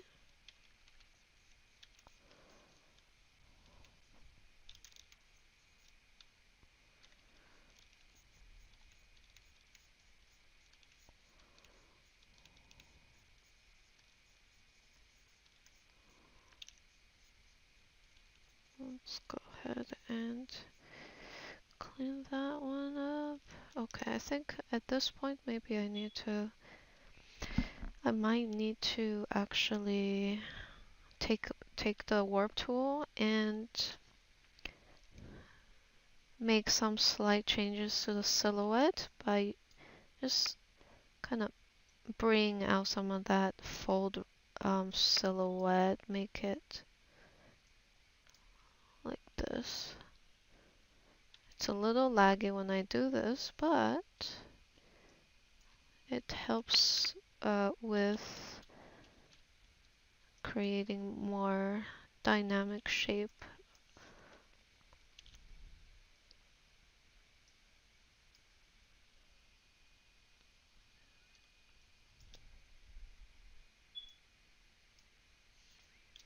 I'll do it like that. And then here too. So I'm using the warp tool and I'm selecting the whole layer group, which means that this tool affects everything in this group right here. This is one thing I really like about this program. I can literally just modify a lot of stuff by using this. Save a lot of time having to go through layers by layers. Let's merge down, and I do want to experiment with the brightness and contrast. I want to make this area a little brighter, you could say. It looked a bit too dark before for my liking. I wanted her leg to be a bit brighter. Because if we look at the reference, you know, her onesie is kind of like a cute pale fabric, pink pale fabric there, so I want to replicate that. Alright, so now I worked on this side of the leg. I'll create a new layer and work on this leg now. So, shall we? I'll start by blending and emphasizing and working the folds that I've already got.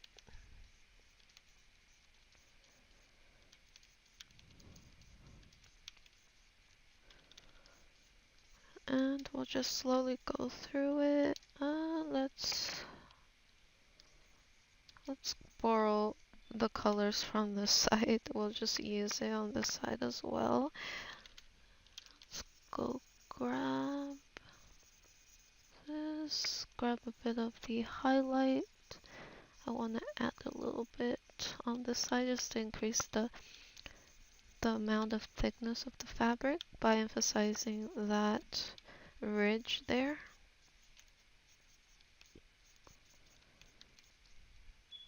I'm going to grab this color for shadow.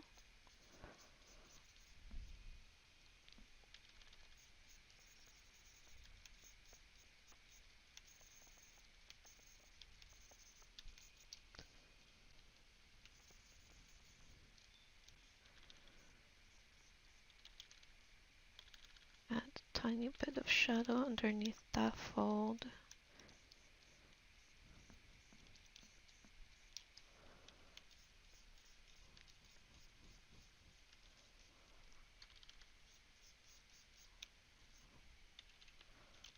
Let's grab this, add a little bit underneath that fold. I'm starting to add somewhat of a highlight at the edge of the shadow, and I'm separating that by fold, by basically having each fold have its own little highlight towards the bottom area of the shadow. By doing this, it emphasizes the thickness of the fabric. It makes the shading appear thicker for it. If you look at the small preview over here, you can really get the feel of it, and that is the goal, because she's got on a fluffy, thick onesie, and I will try to make that so. Oh, it's lagging a little bit. I'll just wait while it does its thing.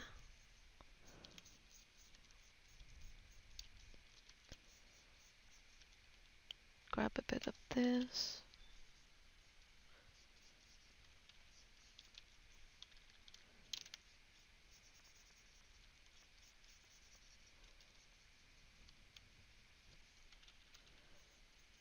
Grab this color, bring it down.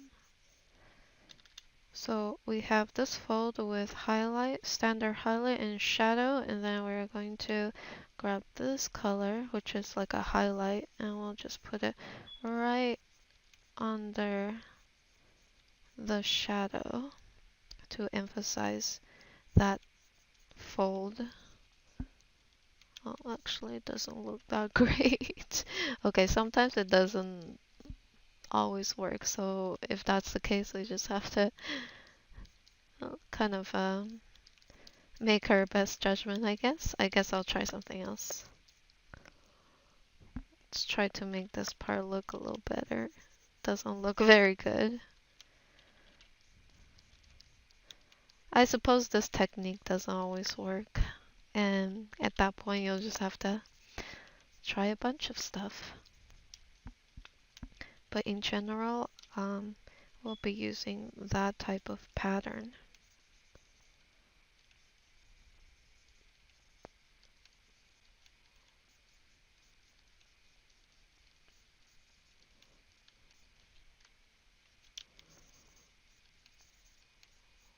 Let's go ahead.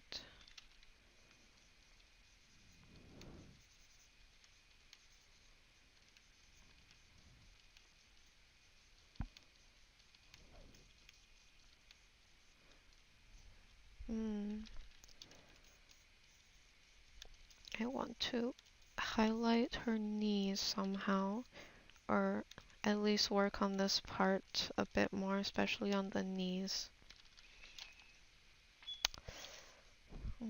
Also, I want to see how it would look if I add some more thicker.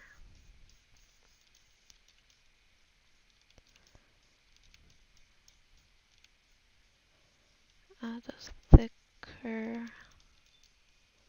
Oh, okay, that's not bad. Just trying to add a thicker feel, especially around the knee area. Like how thick pants fabric kind of warps around your kneecap. That's the vibe I want to go for. Maybe something like this.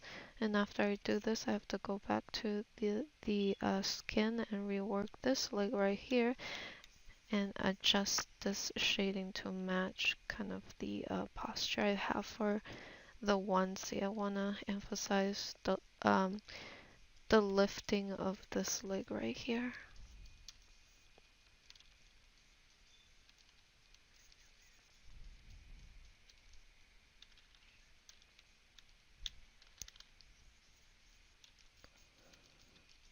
Something like that. I think this is gonna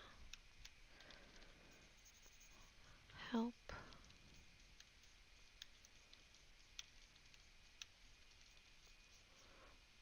Somewhat like this. Let's grab a bit of that pink.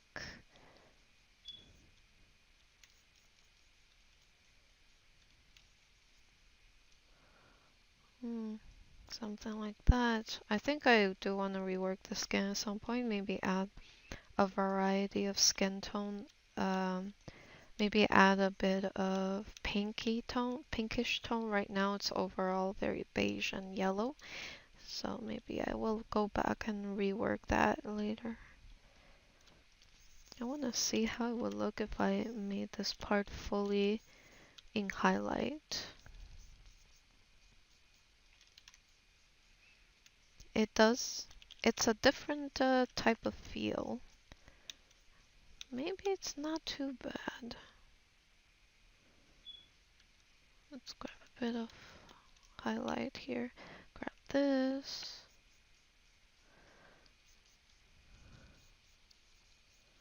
Add some highlight to the leg.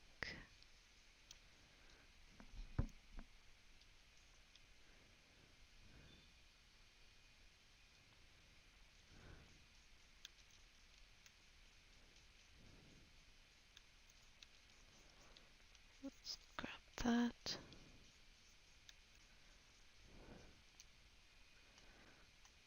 Let's zoom out real quick, see if the changes are good or not. I mean, it's not too bad, although it's missing, it kind of takes away the some of that softness.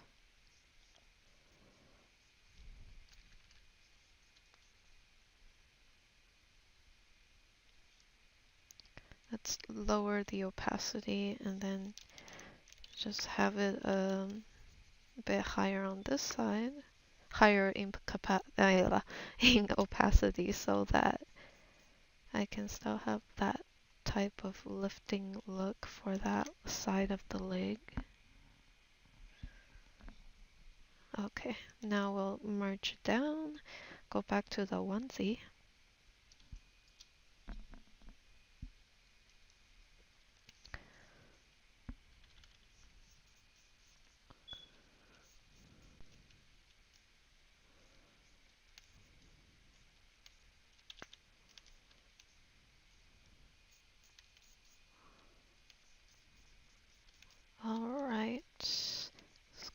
this shadow, extend it up.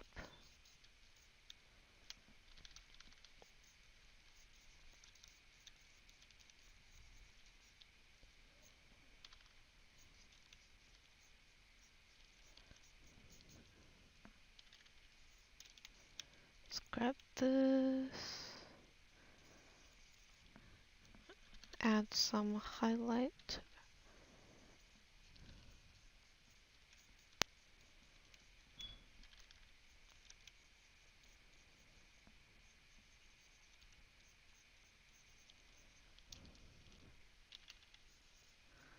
We'll just gradually blend that rim light into the rest of the fold slowly. So now this is part of the darker part of the onesie fabric.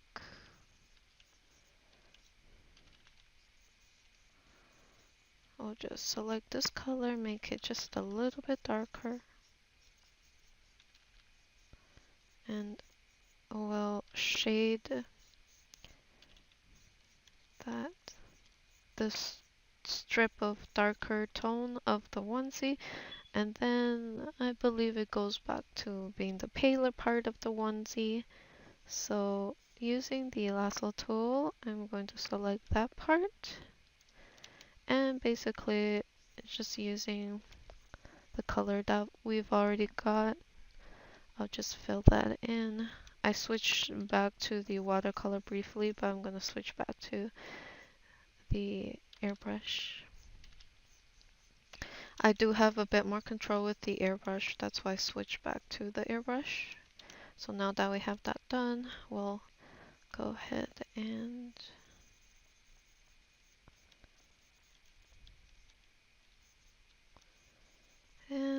we will continue with the darker strip of fabric.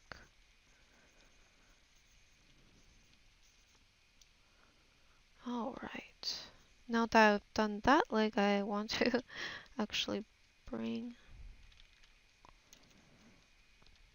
some of that color onto this sleeve, this side of the pants now.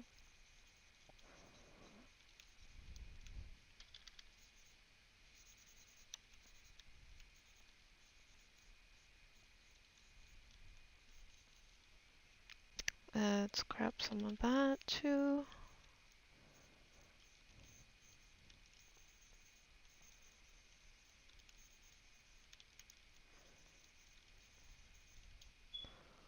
Let's go ahead and do that. Alright, so now do a little before and after, see if the changes we made it look better, and I would say it's definitely an improvement. So we shall roll with this onesie.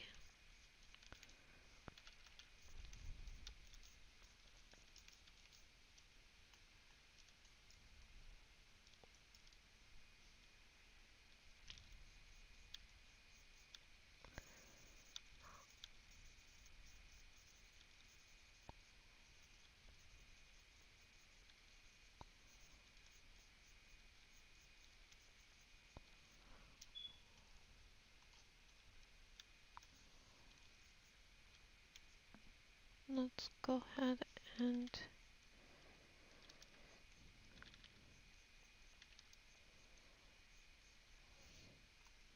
zoom out. Oh yeah, I have to see. Okay. See if I should. I guess I don't need to paint the other pocket on this. I was just trying to see if I needed to kind of paint a bit of indentation to indicate this pocket, but it looks like I don't need to. But on this side, I do want to add some more thickness to the rim of this pocket right here.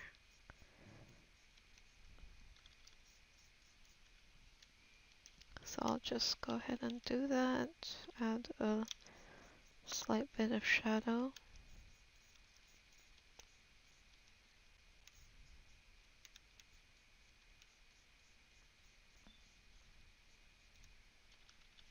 Grab a bit of this.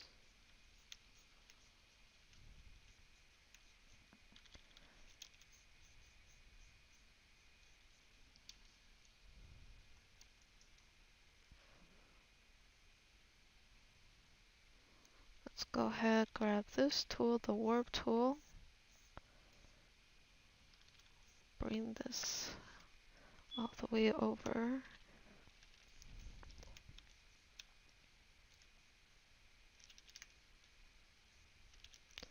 Add a slight bit of shadow throughout. Really just to try to centralize the highlights towards the top portion of her leg, you could say, something like that. Alright, now zoom out, have a quick look. Let's do a little bit of this. Oof.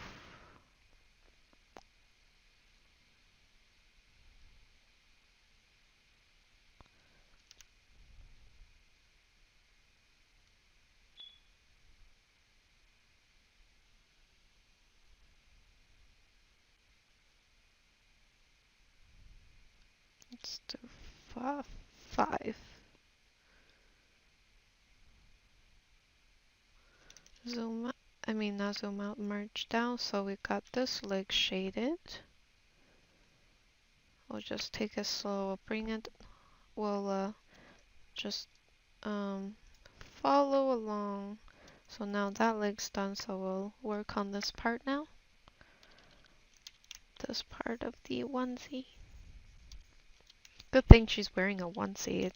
It's it's good that it's just one piece that I have to render out, and it's not too much detail, at least. Not like the Genshin Impact characters. Every one of them have like so much detail.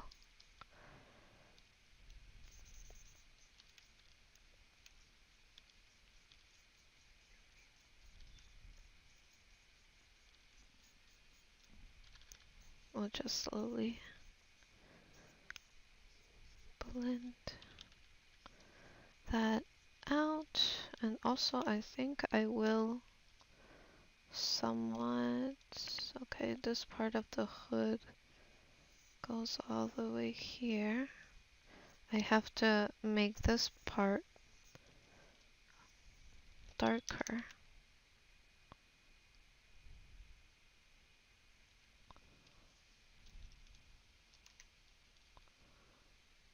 Definitely a lot darker.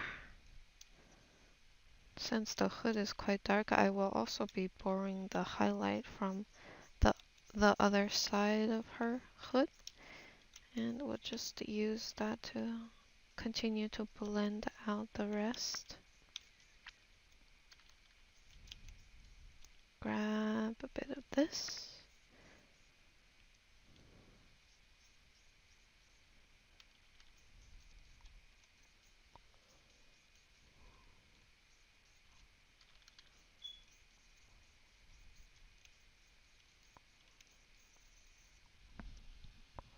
And also, taking a look at the small preview while I'm at it. I have to remember to do that just to make sure that we are getting everything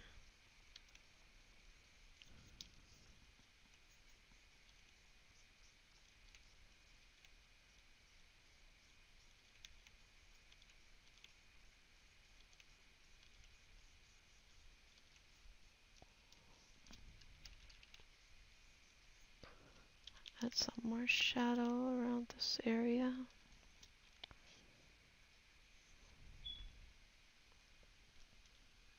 Do a little before and after. Lower the opacity a bit, merge down.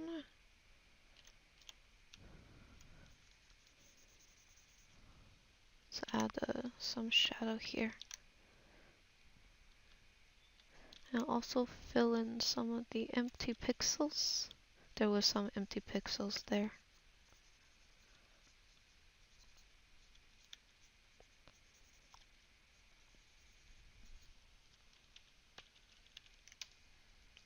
Alright. Last but not least, the sleeve. I might touch up on the hood later on, but I have to erase some of that lines on the hood time, I will bring up some of the colors that were used towards the bottom. I mean towards her leg sleeve, towards her arm sleeve.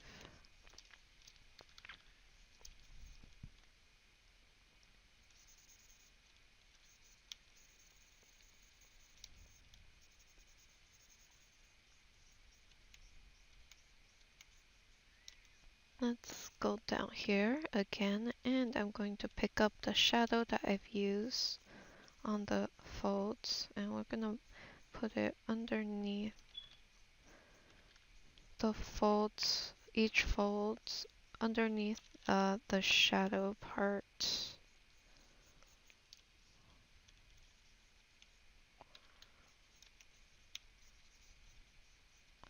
So add some towards the top portion of the each fold shadow as well. So we'll kind of squeeze, create like a squeeze effect, which is basically shadow, highlight shadow, that type of formation. As you can see, shadow, highlight shadow. And it's something that's good to experiment with. Like you can try it, this type of formation in a bunch of stuff, not just folds, but even skin tone and body parts. Okay, I think it's getting there. I think I want to add a tiny bit of highlight on this one fold here.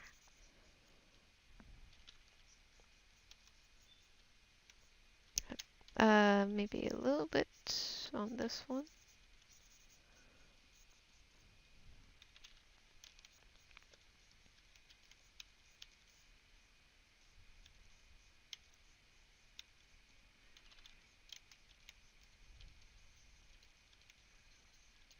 Add some cool tone, especially when it's right next to a cool tone environment.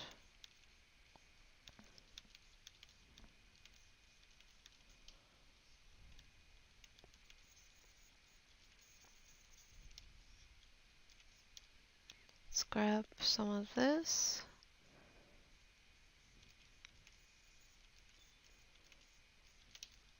Okay. Looks like there's not much seam detail. Let's grab this. We'll add some indentation from the fingers on the sleeve and whatnot.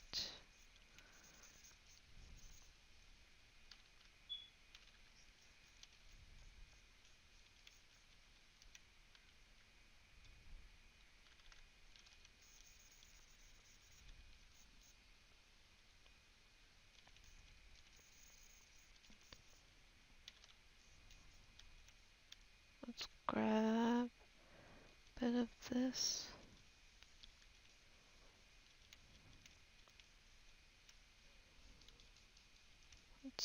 Let's go ahead and blend this in very softly.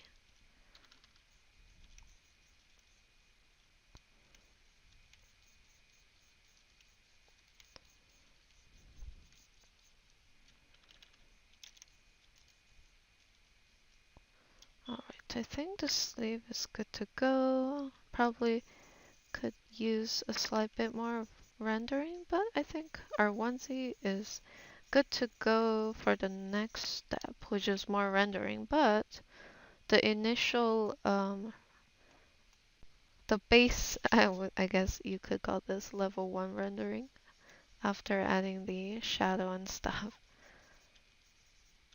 We'll give it a once over, and then again another once over until we can stack on a few rendering sessions like this until we're happy with the result. Oh, what? I think I have some of the onesies kind of overlapping on top of the skin, so I will erase that, fix that up.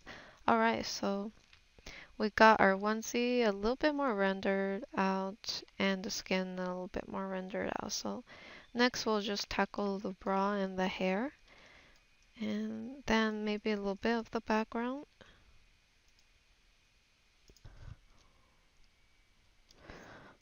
Let's go ahead and work on the hair. Alright, so finally on the hair and then we're going to move on to the bra set. So for the hair, let's see what we could do. I'm going to use the lasso tool and click up. Oh, okay, there we go. Right layer, okay. Then I'll just brighten the area. I want to see if I can emphasize this part right here. Just translating that intense highlight onto the hair as well. So in order to do that, I will try to accentuate the shadow next to it, just so this part stands out more. And I'll do the same for the other part. Her hair is black, which is one of the easier colors for hair to work on, in my opinion, because you don't need to shape it as much, and you can just add that shine texture, which is in the pattern of shadow, highlight, shadow, like so.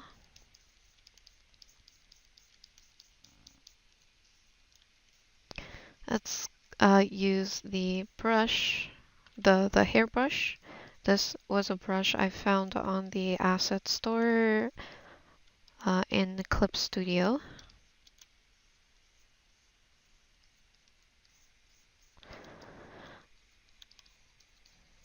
It's pretty good brush. I find it gives a nice amount of hair texture as well as maintaining a really good amount of pen pressure, which is nice,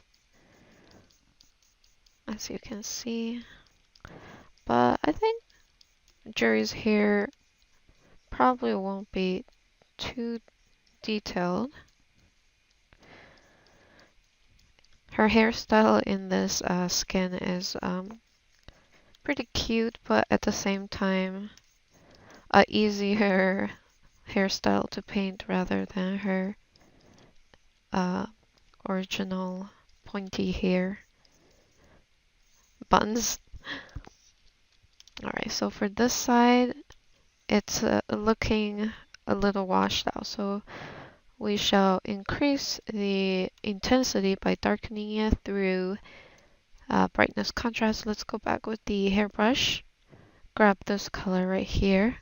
I like to also borrow colors a lot of the time from surrounding parts of the character. It makes it easier.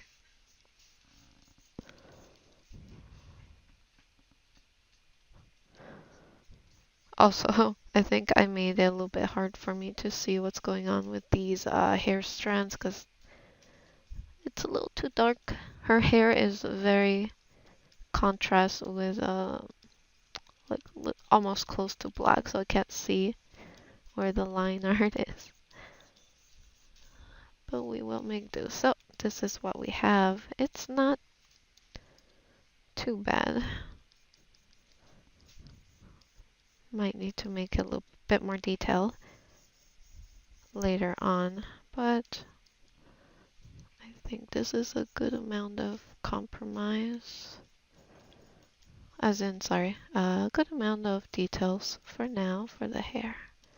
So if I look at the color here, you can see they use like a slightly warmer tone for the highlight, and I have a cooler tone. So we will try to fix that later on, but first, going into the eyes, I'm going to drag this down to the skin, put it in multiply, lower the opacity, clip it down so that the eyes lines don't overlap the hair. Although I quite like the effect of a bit of the eye showing through, it just looks a little distracting for what we're trying to do. Okay, so for now, let's continue adding some more highlight, and this time going back into the lasso tool again to help me select section of her hair pigtail. Maybe there, copy, paste.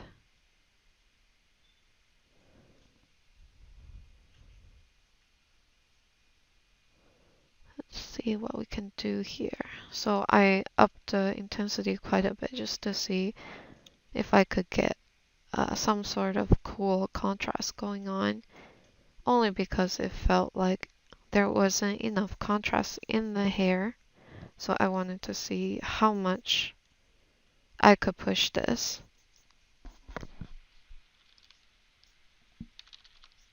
Oh, oops.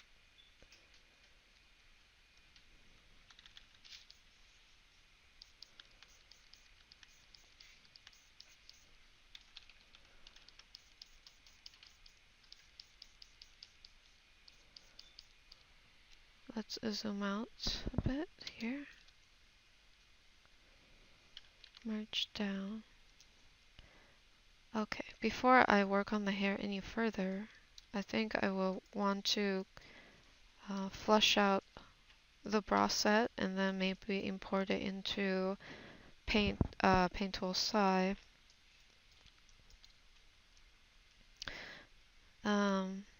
See what happens, because right now I'm not really liking the progress so far.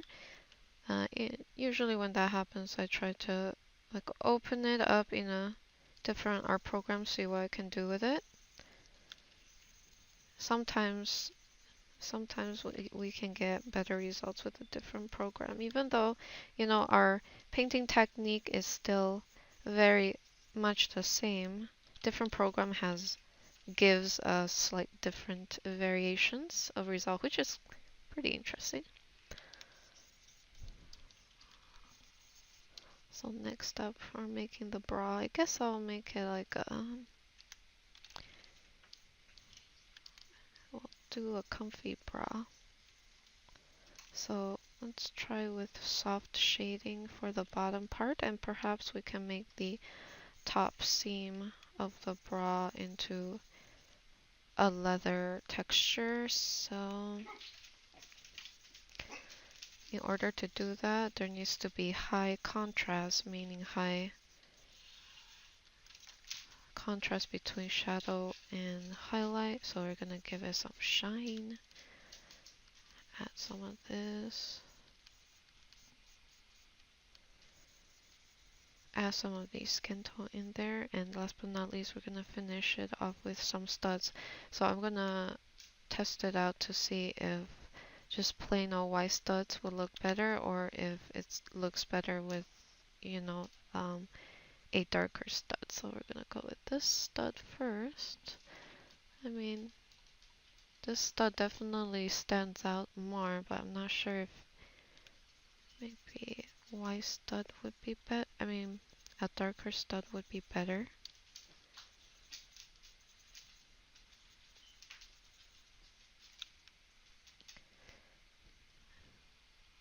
I think maybe this one. A slightly darker studs where we can blend in stuff.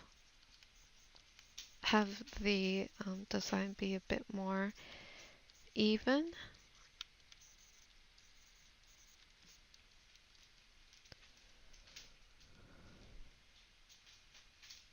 Let's merge down. Now that that's done, I'm going to use the lasso tool once again to help me intensify the highlights a bit.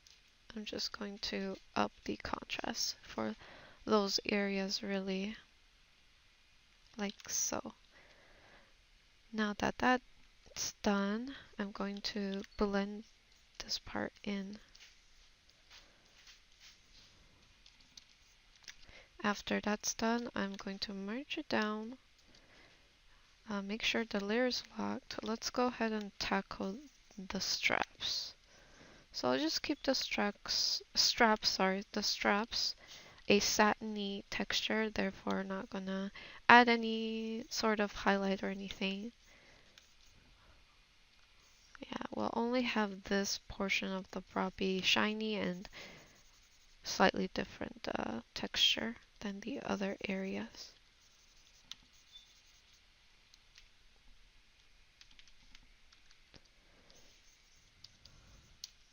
Alright, now that that's done, let's move on to the choker. So, let me see. What would happen if I made the studs darker? Like, let's try to camouflage it in, because she doesn't really have that, originally have that actually. Or I could try to make the studs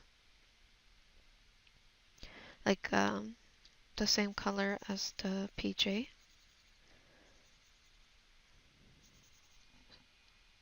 Mm, not sure. I'm just trying to see like which version looks better. Let's go with this for now. Add some shadow, casting from the studs onto the collar, and then I'm going to use the same color I used on the bra up onto the collar to create some form of shine.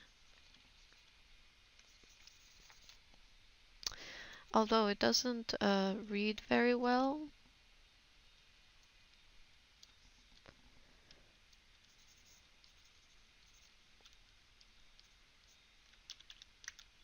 Grab a bit of this. Add some blue on the side. Let's see what would happen if we just basically darken that part. Or brighten. Oh, wow, darken really does make it quite intense. Okay, let's roll with that.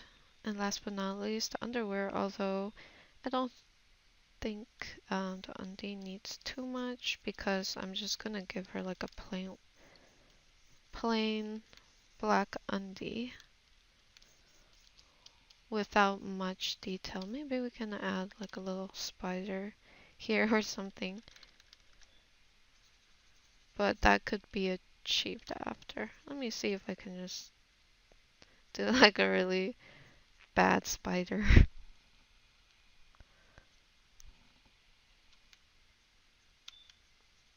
Yeah, it's not that great. We can just put it there as like a placeholder or something. Let's put it there. Go back to the skin and fill in this gap right here that's showing. It becomes more visible where the gaps are as you put more shading and stuff. Alright, so this is what we have now. It's a little bit more refined. I mean, it has a slight bit more shadow and stuff. Let's go back to the face. We're going to work on it a bit. Create a new layer first. Use the airbrush. Airbrush soft. The hard airbrush has a lot of pen pressure, but it's good for hair. Not so good for blending in general. So we're gonna switch back to the soft airbrush. And I did end up adjusting her face color. I made it more purple since upon doing more research on Juri, a lot of her in-game shading, she has a very distinct purple undertone in her in general in the rendering, so I just wanted to see if that would work for me as well.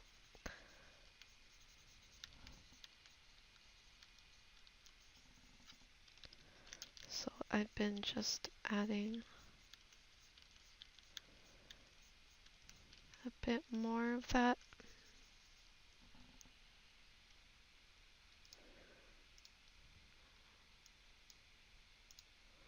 Juri. Gonna grab a nice reference. Huh, she's got some interesting, I mean, she's got an expressive face. Let's flip this. so I can follow the reference.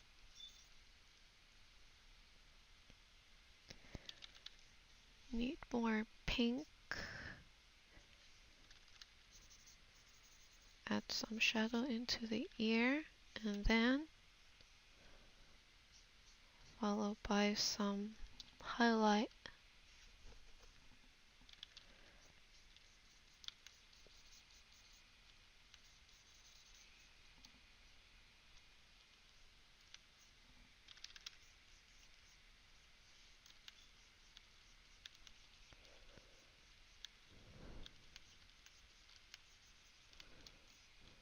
And we'll go ahead and refine her nose. She's got a very defined button nose.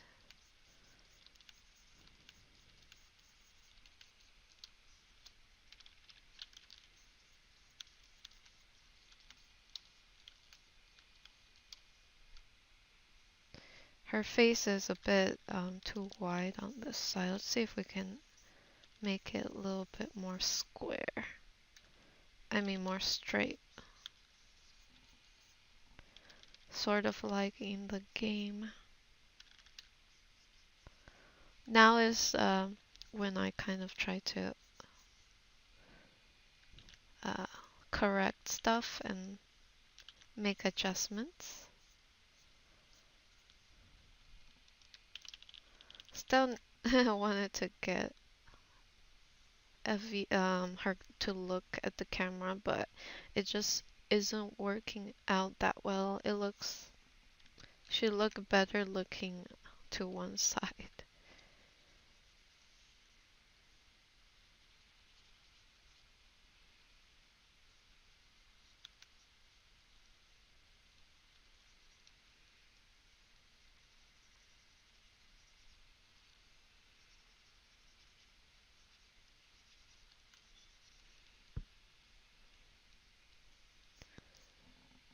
Yeah, she definitely looks better looking to one side.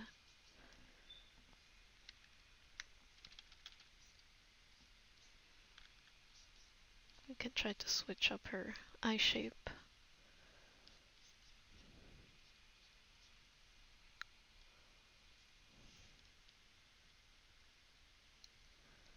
And maybe maybe I need to change her expression. Not sure.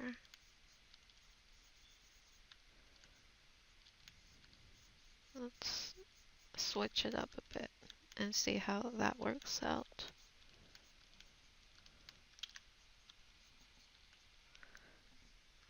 Her mouth is open just a tad too much. I'm just gonna use the liquify tool to bring it up.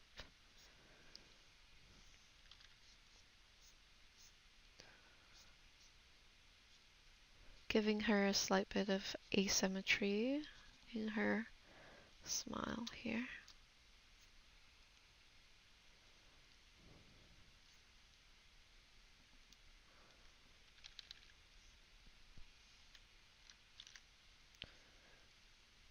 Playing around with the face structure. Okay, actually, you know what? This isn't bad.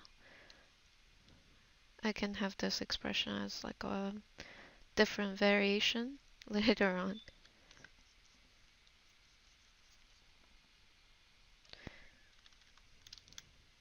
Adjusting her eyes slightly. She was a little bit cross-eyed. Oh, maybe I shouldn't.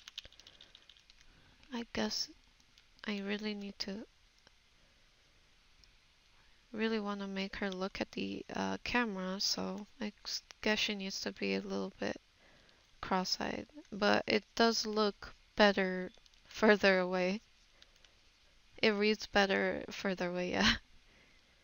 Up close it looks a little cross-eyed, but sometimes we're painting for the when it's zoomed out and not completely zoomed in. It's very interesting. Portrait is definitely different than painting like a slightly fuller body piece. With a portrait, you just focus on the face, but with a full body, it's like you have to make sure the face works with the body as well. It was definitely a challenge when I switched from painting a lot of portraits to more of like a illustration with, full composition with body and all that. Definitely very different.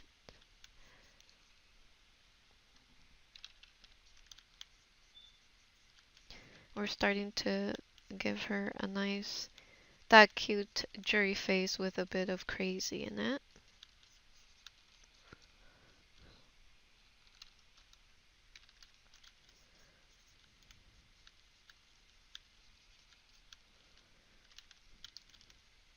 And all this is being painted with the airbrush at the moment.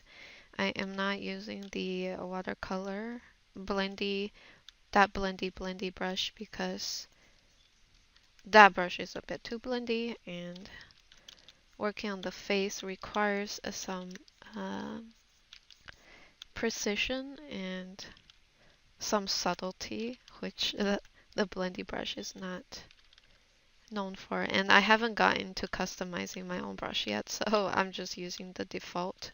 And the default is not subtle when it comes to blending, but the airbrushes.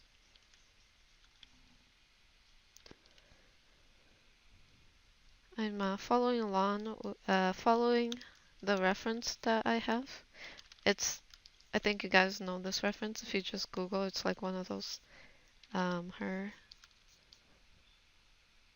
one of her in-game faces. It's pretty funny.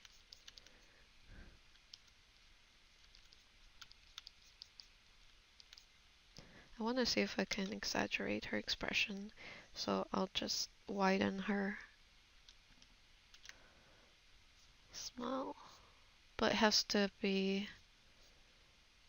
to sort of fit what I have going on as well, so I guess I can't widen it all that much. Let me bring down the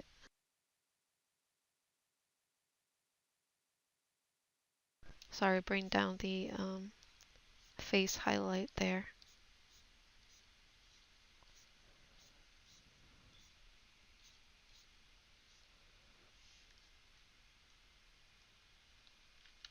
Merge down. You can see a little bit of the before and after.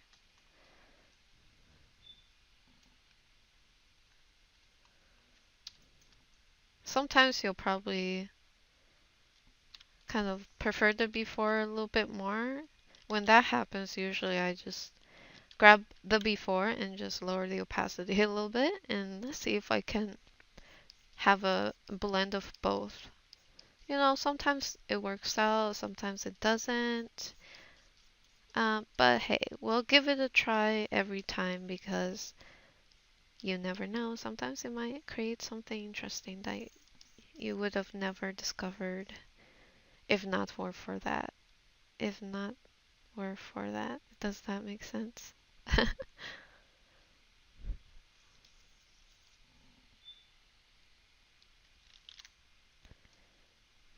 Alrighty, so that's that. Let's see if we can make her eyes, her look a little bit more intense.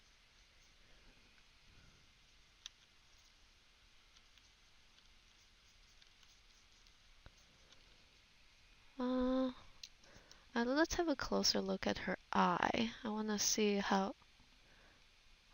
what it looks like in the game. Okay. I'm going to create a new layer, and let's see if we can capture that shape.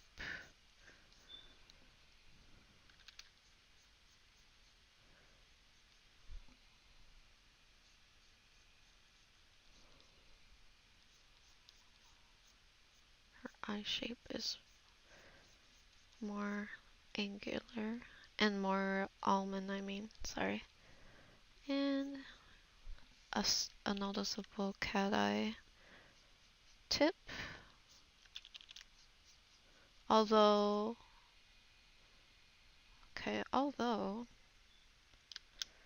it would need to be slightly adjusted now that I have it.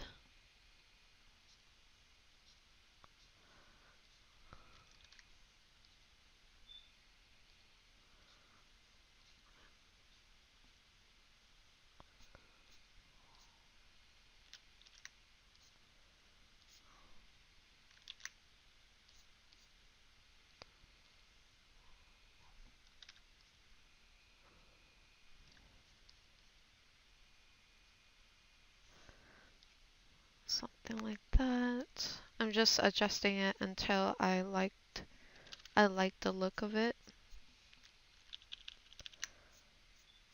Let's give some intense eyelashes.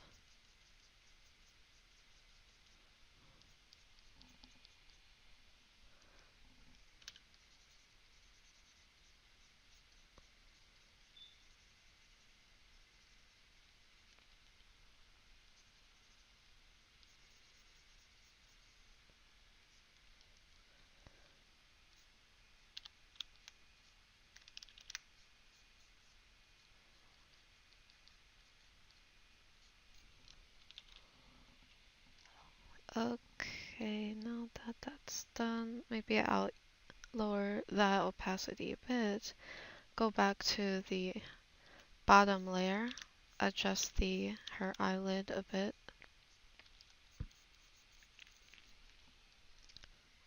Use the airbrush. Let's see what would happen if we gave her some eyeshadow.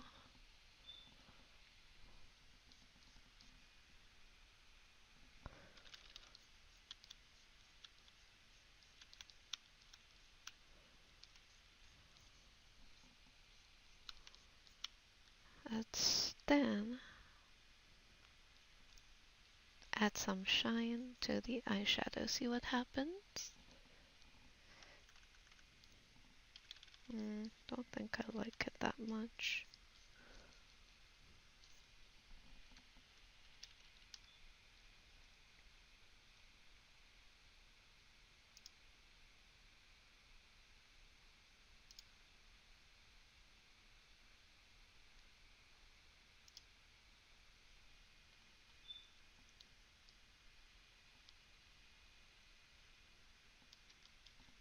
Let's further adjust it.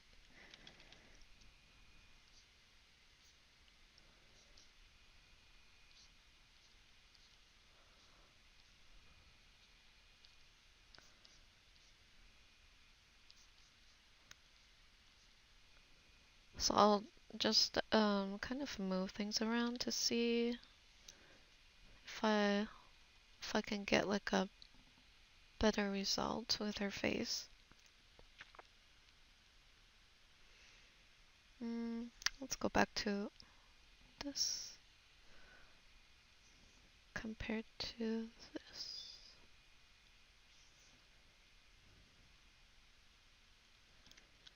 And let's see, maybe we can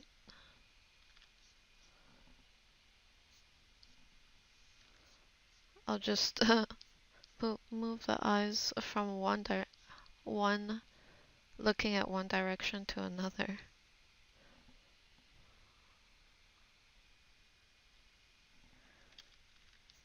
You never know. Sometimes, you know, you'll see that one version looks better than the other.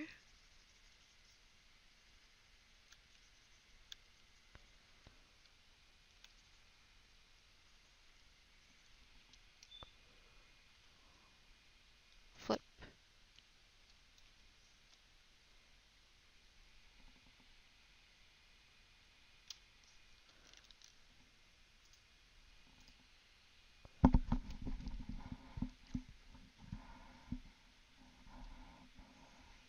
Let's go back to before.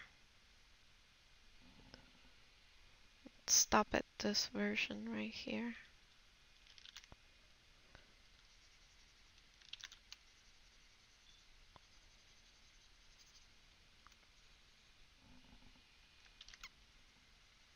move the pupil up. Sometimes we can get different results just by moving the pupil.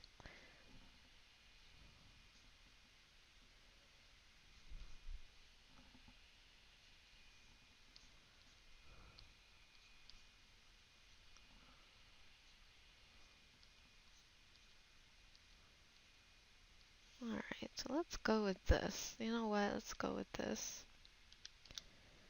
Move her nose ever so slightly. I will need to add a bit more shape to her nose. It's looking a little bit too straight.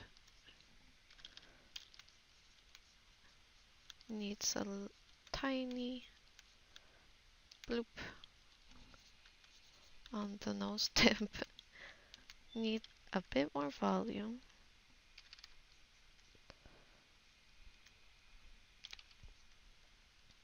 Create a new layer, and this will allow me to test out some additional lighting. I'm going to add a very pale highlight towards the top portion of her cheeks.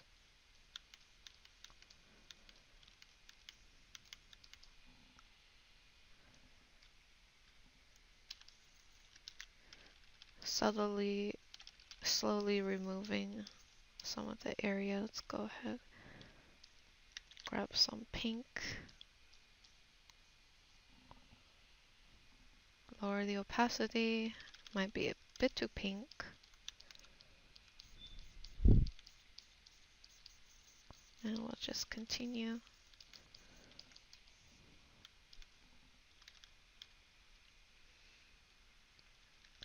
Merge down to a little before and after. Just you know, making sure that what we're doing is making progress. Create a new layer. Use a bit of the blue. Add it towards the top portion of the eyes to create a shiny reflection. Now this doesn't always look good, but it's worth a try. Sometimes it makes the eyes look better. Sometimes it doesn't really fit.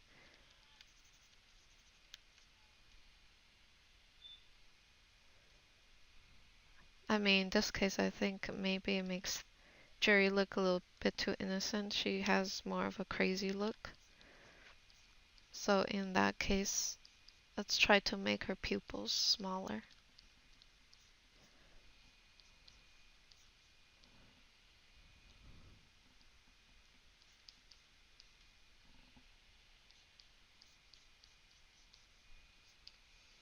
Yeah, still makes her look a little too cute.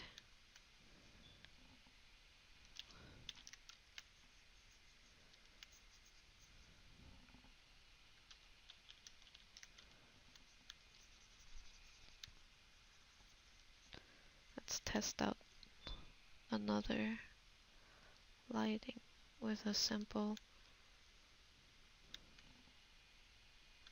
highlight towards the side of her eye.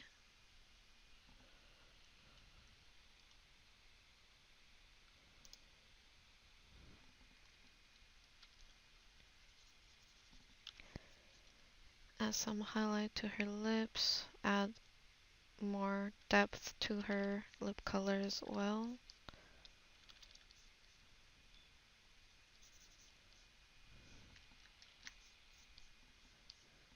Her lip color is a lot more darker, so we'll try to see if this can make her whole vibe look a little better.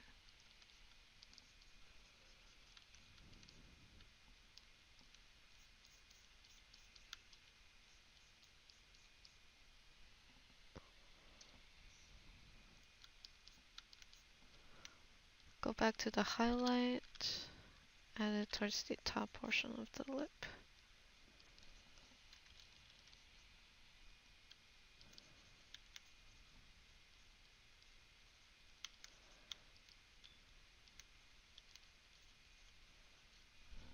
Add some detail to the teeth. I normally don't really put too much detail on the teeth.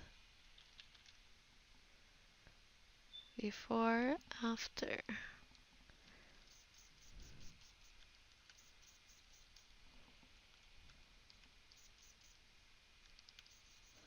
lower, add more shadow underneath the eyelid to create a more sultry look.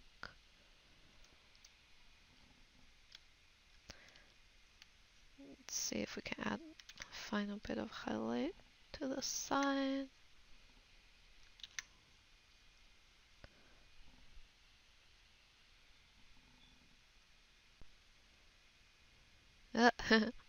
Lower the opacity. Okay, I kind of like a bit of the underneath showing up, so what I'll do is I'm going to overlay it with this, and basically I'll slowly erase away the parts, some of the parts that I don't want, but I still would like just a tad bit of the old face showing through.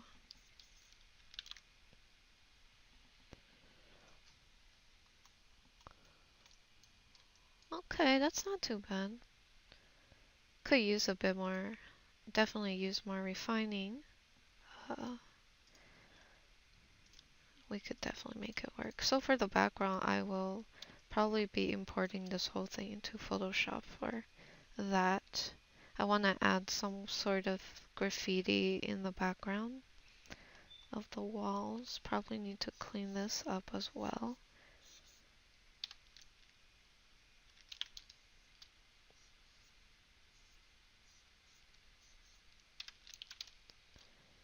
I'm lazy, so I won't be painting over this wall. I'll just do like a really, really rough, um, rough job with what I can, basically. We'll see if we can apply some of some filters in Photoshop for it. Alright, so I save the Clip Studio file as a Photoshop file. Also adjusted the neck length and the head size. I made it a little bit bigger. Tried to see if I could balance it out a bit more, but I don't know, I might go back and readjust it.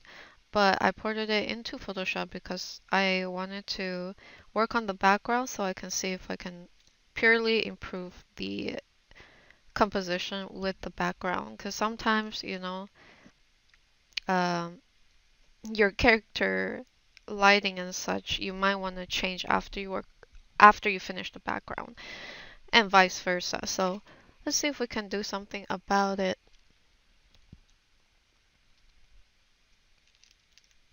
First thing we will be trying out is by establishing a clear line of shadow on the wall. So I'll just make it a little more obvious where the shadow is, and I'm following along with the lighting on the face so it matches.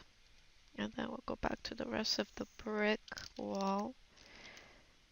Actually, before I do that, I want to see if I can just apply a medium filter. It just kind of blurs it a bit like this.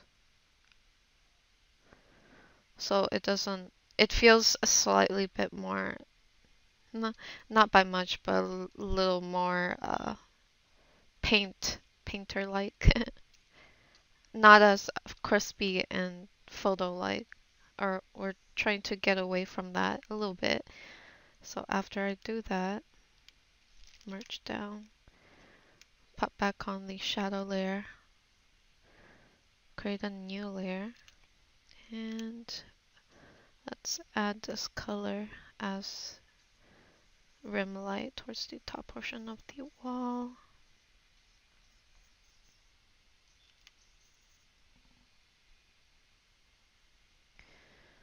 And then as for the highlight, we also want to make it pretty obvious, so copy, paste, make it really bright like this.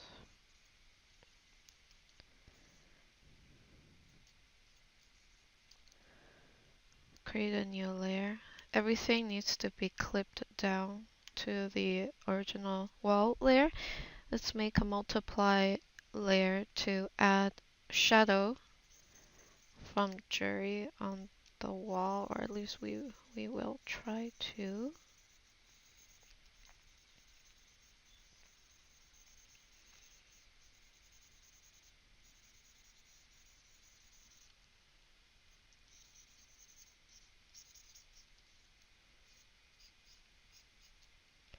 Let's see if we can add some mock shadow.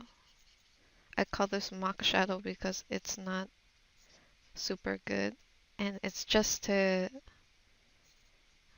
do a quick little base to see if this will actually work or not.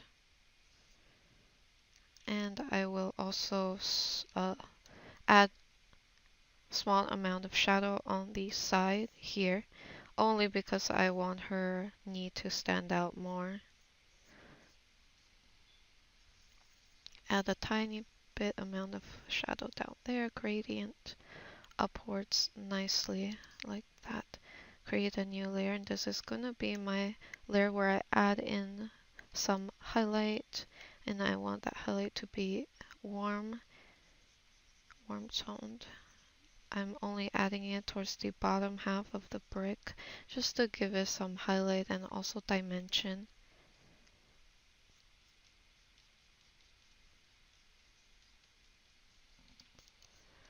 So now our quick brick lighting is laid out.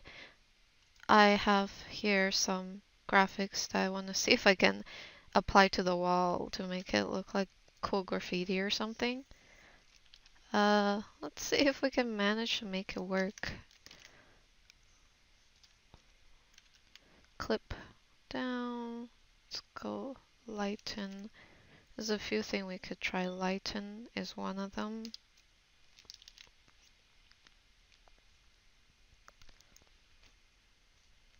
Probably not the best in terms of... Ooh, actually that's not too bad. Also, you can basically play around with the layers on Photoshop. See what kind of effects it does. Actually, this looks cool, but it does end up killing a lot of the highlights. So maybe I can have it towards that side only.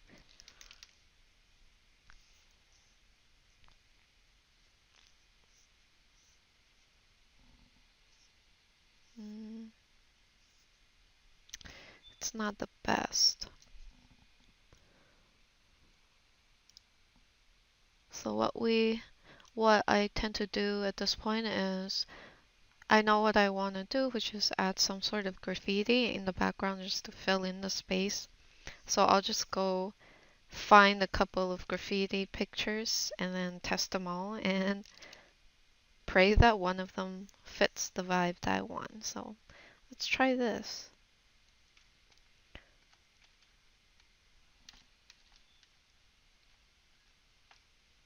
I do like the colors, very nice. But will it fit?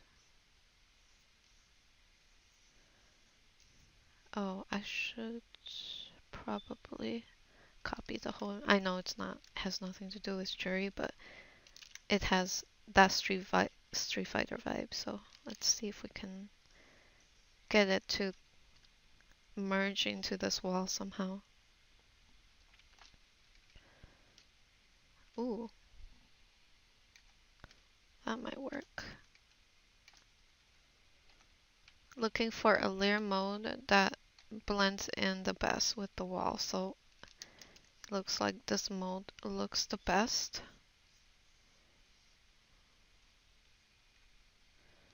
On top of that, I'm going to basically just do a little bit of hue saturation, see if I can get it to match Juri or slash the vibe of this better. Let's go for this splash effect. It looks good on that side. Let's duplicate the layer and see if we can also bring it onto the other side. Sadly, it doesn't look like I'm able to do that. I'll just keep it on that side. And after that part is done, we will go look for more.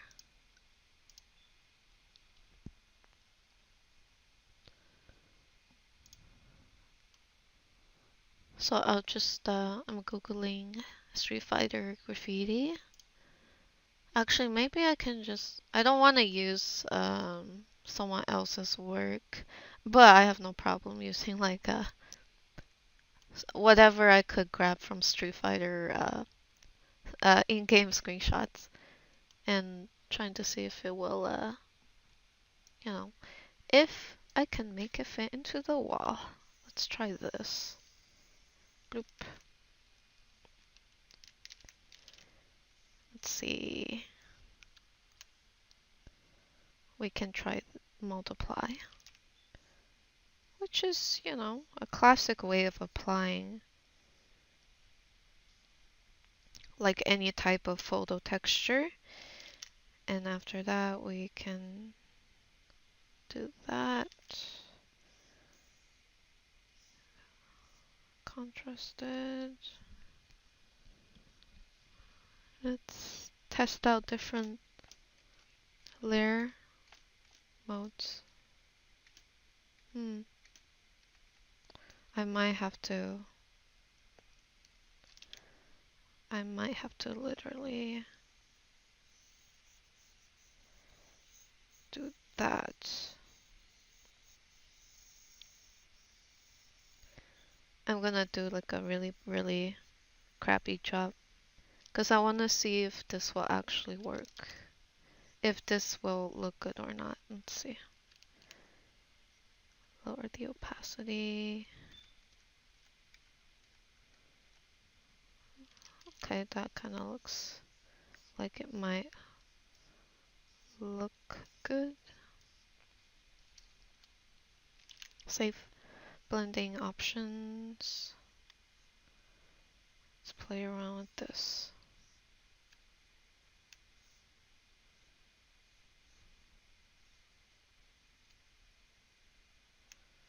This is a part of the Photoshop layer blending option. Sometimes you can get some really good results by just playing around with it.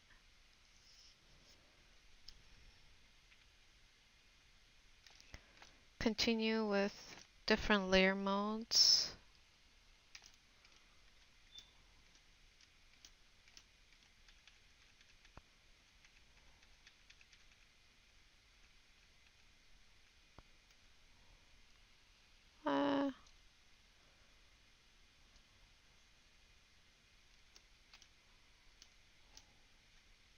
Let's go with this. It's not super obvious, but it adds a little extra.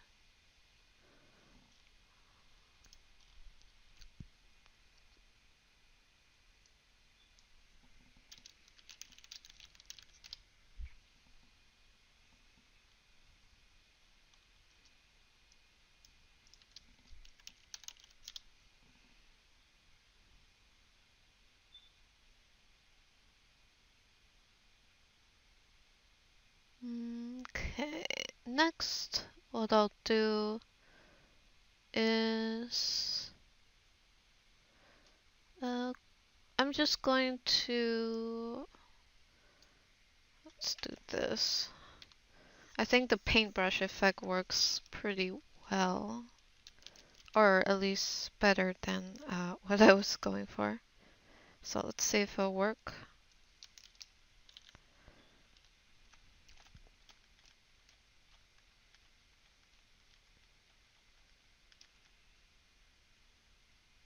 Let's go with normal. Blending options.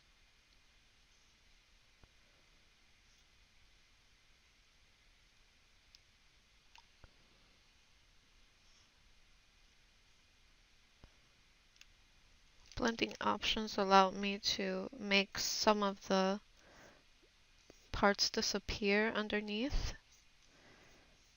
This just looks a little messy. Let's see if I can switch up the colors. Maybe we can have something like this. I made it more purple to match her color, her theme color.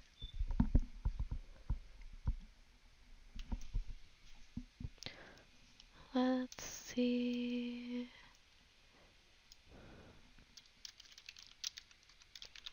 See if we can add something very Juri. Something that's more her.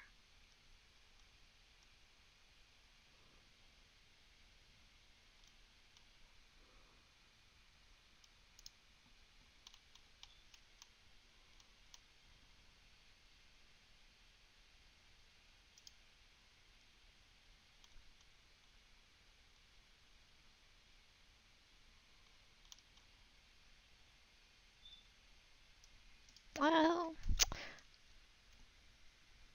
mm, still not too happy with the walls, but mm, let's see. Copy that. I wonder if I can reuse this. Sometimes you can, if you can't find any suitable textures, you just reuse the one you have. And I'm curious to see if I can do that. So let's reuse the top one.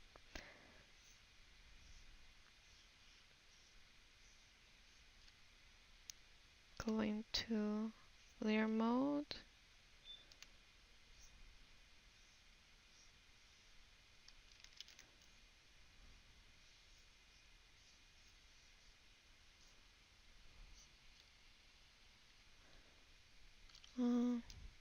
See, then we'll see if we can change the colors to be more purple.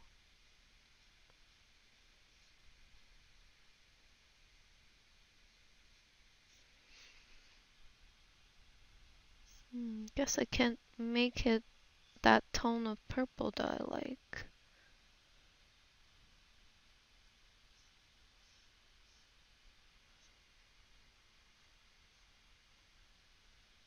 Let's see if we can colorize it with the purple we want. This purple. I mean, not purple. Purple slash pink.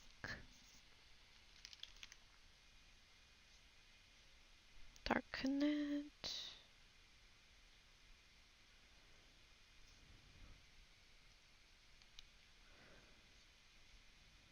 Add a bit more of that.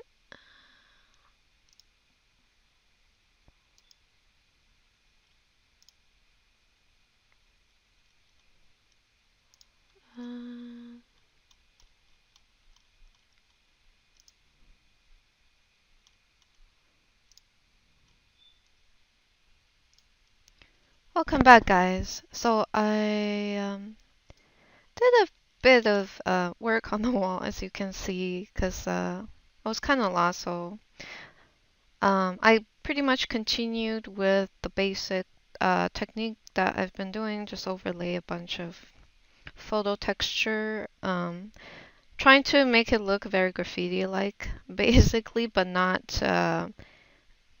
super clear, like a very abstract graffiti look. So this is what I have. I overlaid a bit more lighting on top because the graffiti was kind of muddling like some of that highlight, so I just popped that back on. And also for the initial blue background, I thought it would be cool to kind of add like some of that Street Fighter arena in the background, like this. So I played around with this idea. This is the initial one, but then, you know, I wasn't super into it, so I went ahead, took a screenshot of,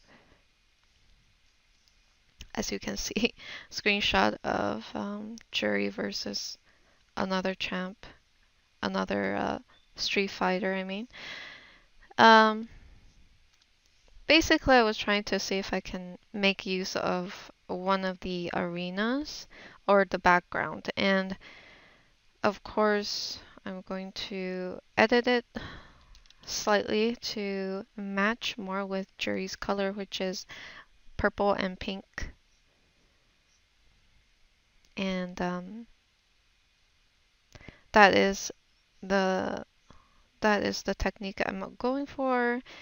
Um, not sure if I'm super into this, but it does have a good amount of lighting. But it doesn't match very well. Yeah, maybe I'll. Nope. Okay. I guess I'll have to find another one. But you know what? This background isn't that bad. And maybe I would need a dark background so that her onesie would stand out more. Yeah. And sometimes I would flip it because sometimes by flipping the background texture, you might find that you like that better. Doesn't always work, but hey, we can always give it a try and then you can rotate, see if you can get any interesting results that way as well. Kind of interesting. I like the foggy look on this side right here. Okay. But the color don't quite match the theme that I'm going for. Let's adjust the colors. I do like, you know what? Just by rotating this background and by chance landing on this foggy patch, it's giving me some inspiration. As in, maybe I could add some fogginess to this piece. It might look cool. Might look good, you know? Let's go ahead and add some fogginess ourselves. Put it on screen.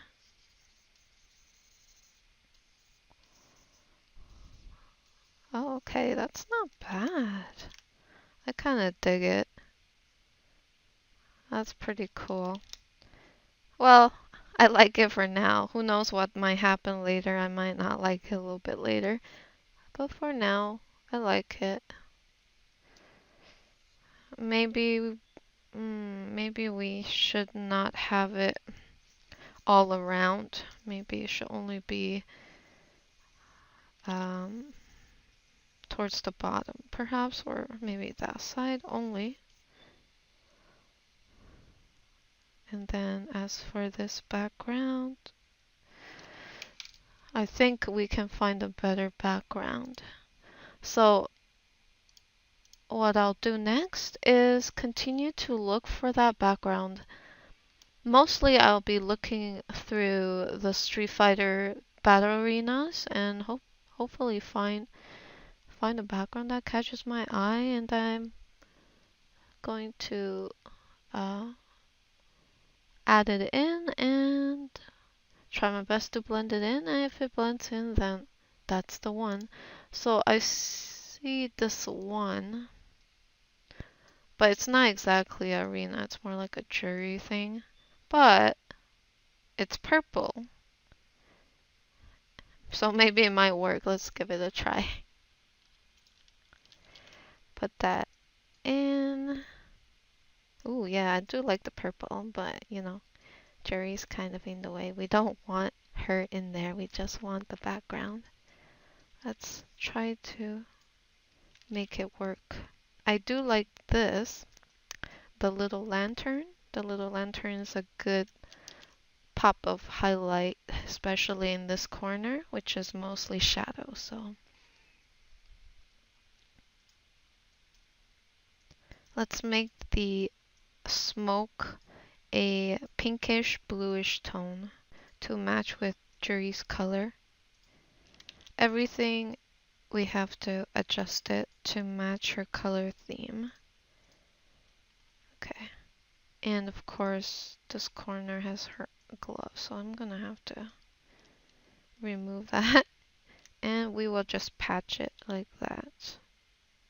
And it's showing a little bit of her as well, so we'll patch this down here. I like this lantern, so I wonder if I can also add it in other places. You know, we can See how that would work out. Might be a bit much on that side. Do a little before and after.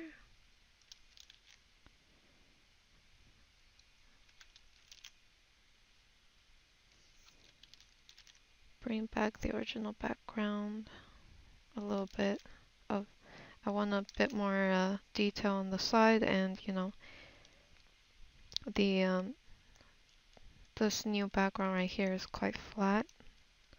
So let's bring that back, and then we'll do medium.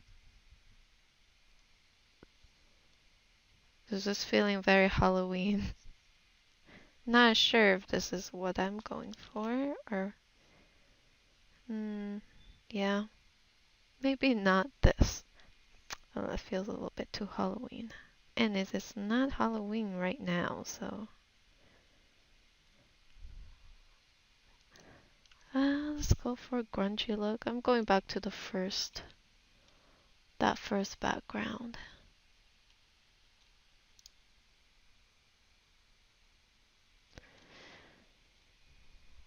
So the background face is a little bit tricky because, you know, you might hit it off and find a really good photo texture to use, or you could be stuck and trying to find that perfect background like I am. I'm just scrolling through Google right now.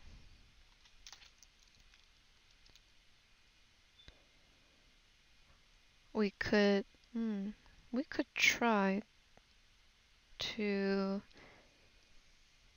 let's see how it would look with a super bright background like this. It's not really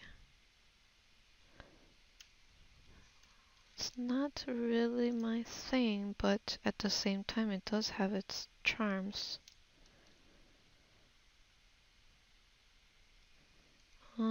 Let's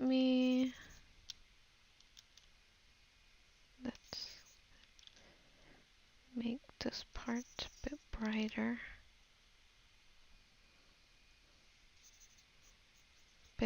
So her PJ pants bottom silhouette will show through better. Next, let's do noise media. Blur out that background right there.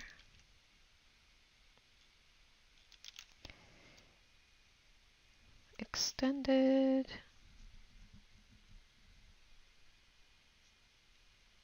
Ooh, actually, you know what? That's not bad. I just lowered the opacity a little bit, allowing the original background to show through more. What if I up the saturation for it or change the color? No, definitely not. This is brighter, darker. Darker definitely looks better.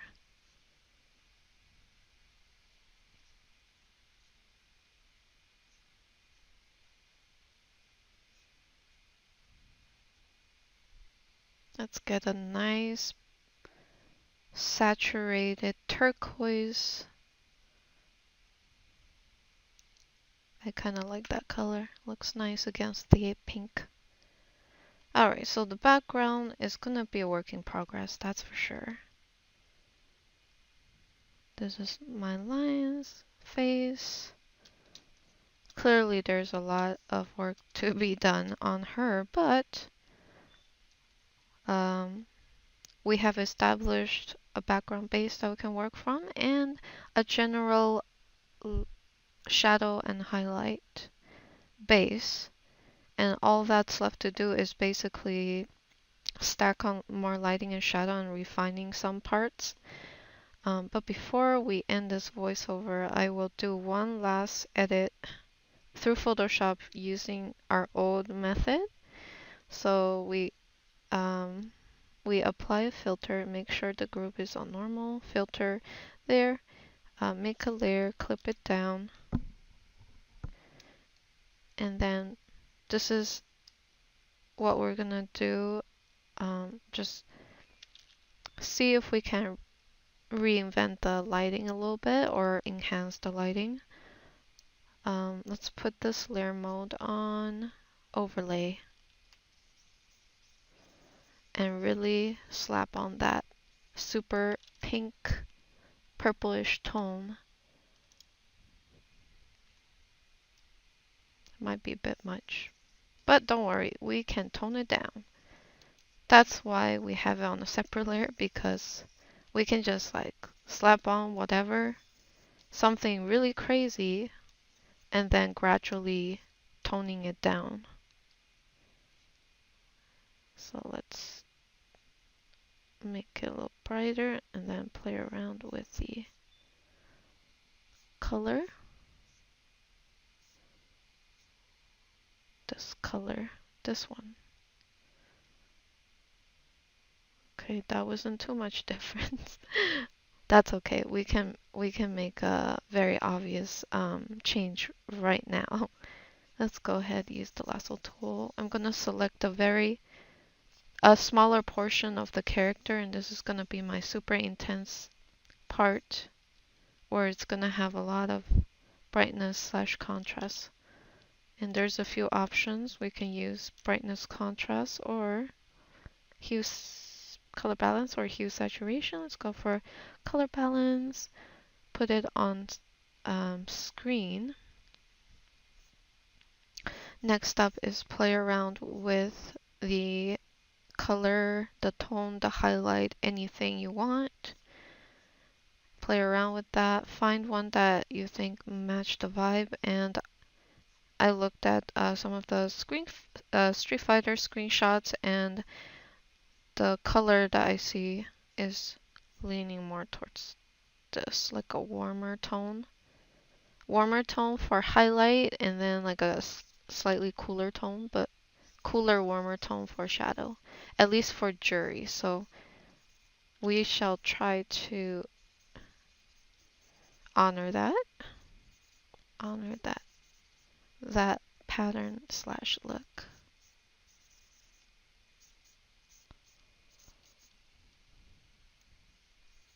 Oh, shoot.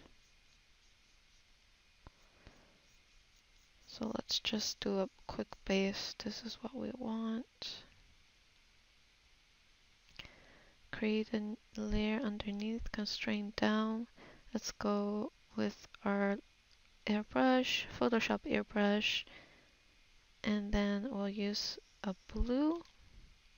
Let's use a super saturated blue. Well, it might be a bit too saturated. Let's see if we can indicate some very intense shadow towards this side.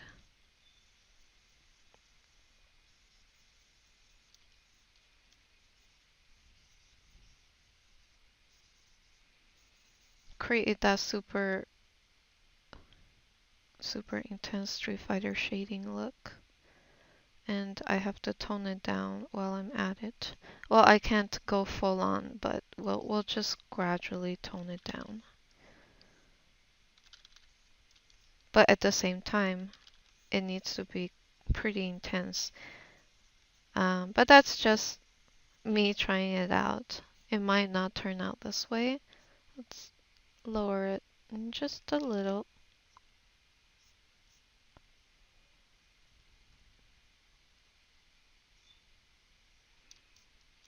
Create a new layer. Constraint down. Let's do soft light. And I just want to soft light her face. Actually, not that much. Just a bit. Let's do it like that, and we'll add some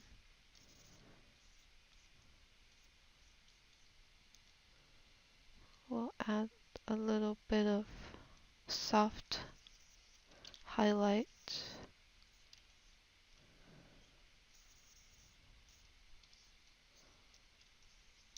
And of course, it ends up being a little too much, so we'll tone it down as well. The last thing is I'm gonna do a little before and after, so you can kind of see what's going on. I do think that adding more of the blue tone or shadow help balance this out because, you know, the wall is very warm in tone and, you know, Juri's, oh, pretty warm in tone. Her skin tone is very like orange beigeish. And by adding a bit of that blue, it really helps balance it out, adding some cool tone in there. Although I don't know, not sure like the intensity, so I'll have to play around with that. But yeah, this is what we have for Juri. Thank you guys for listening to this voiceover. Of course, I will be making it a little cleaner right now. You know, even though the vibe is there, the the theme and all that, there's still some areas I need to refine. In general, it's the same process, you know, just spending a few more hours on it and making it pretty, a little prettier. But yeah, I hope you guys enjoyed that. I'll see you guys in the next voiceover tutorial. Have a great day, guys. Bye!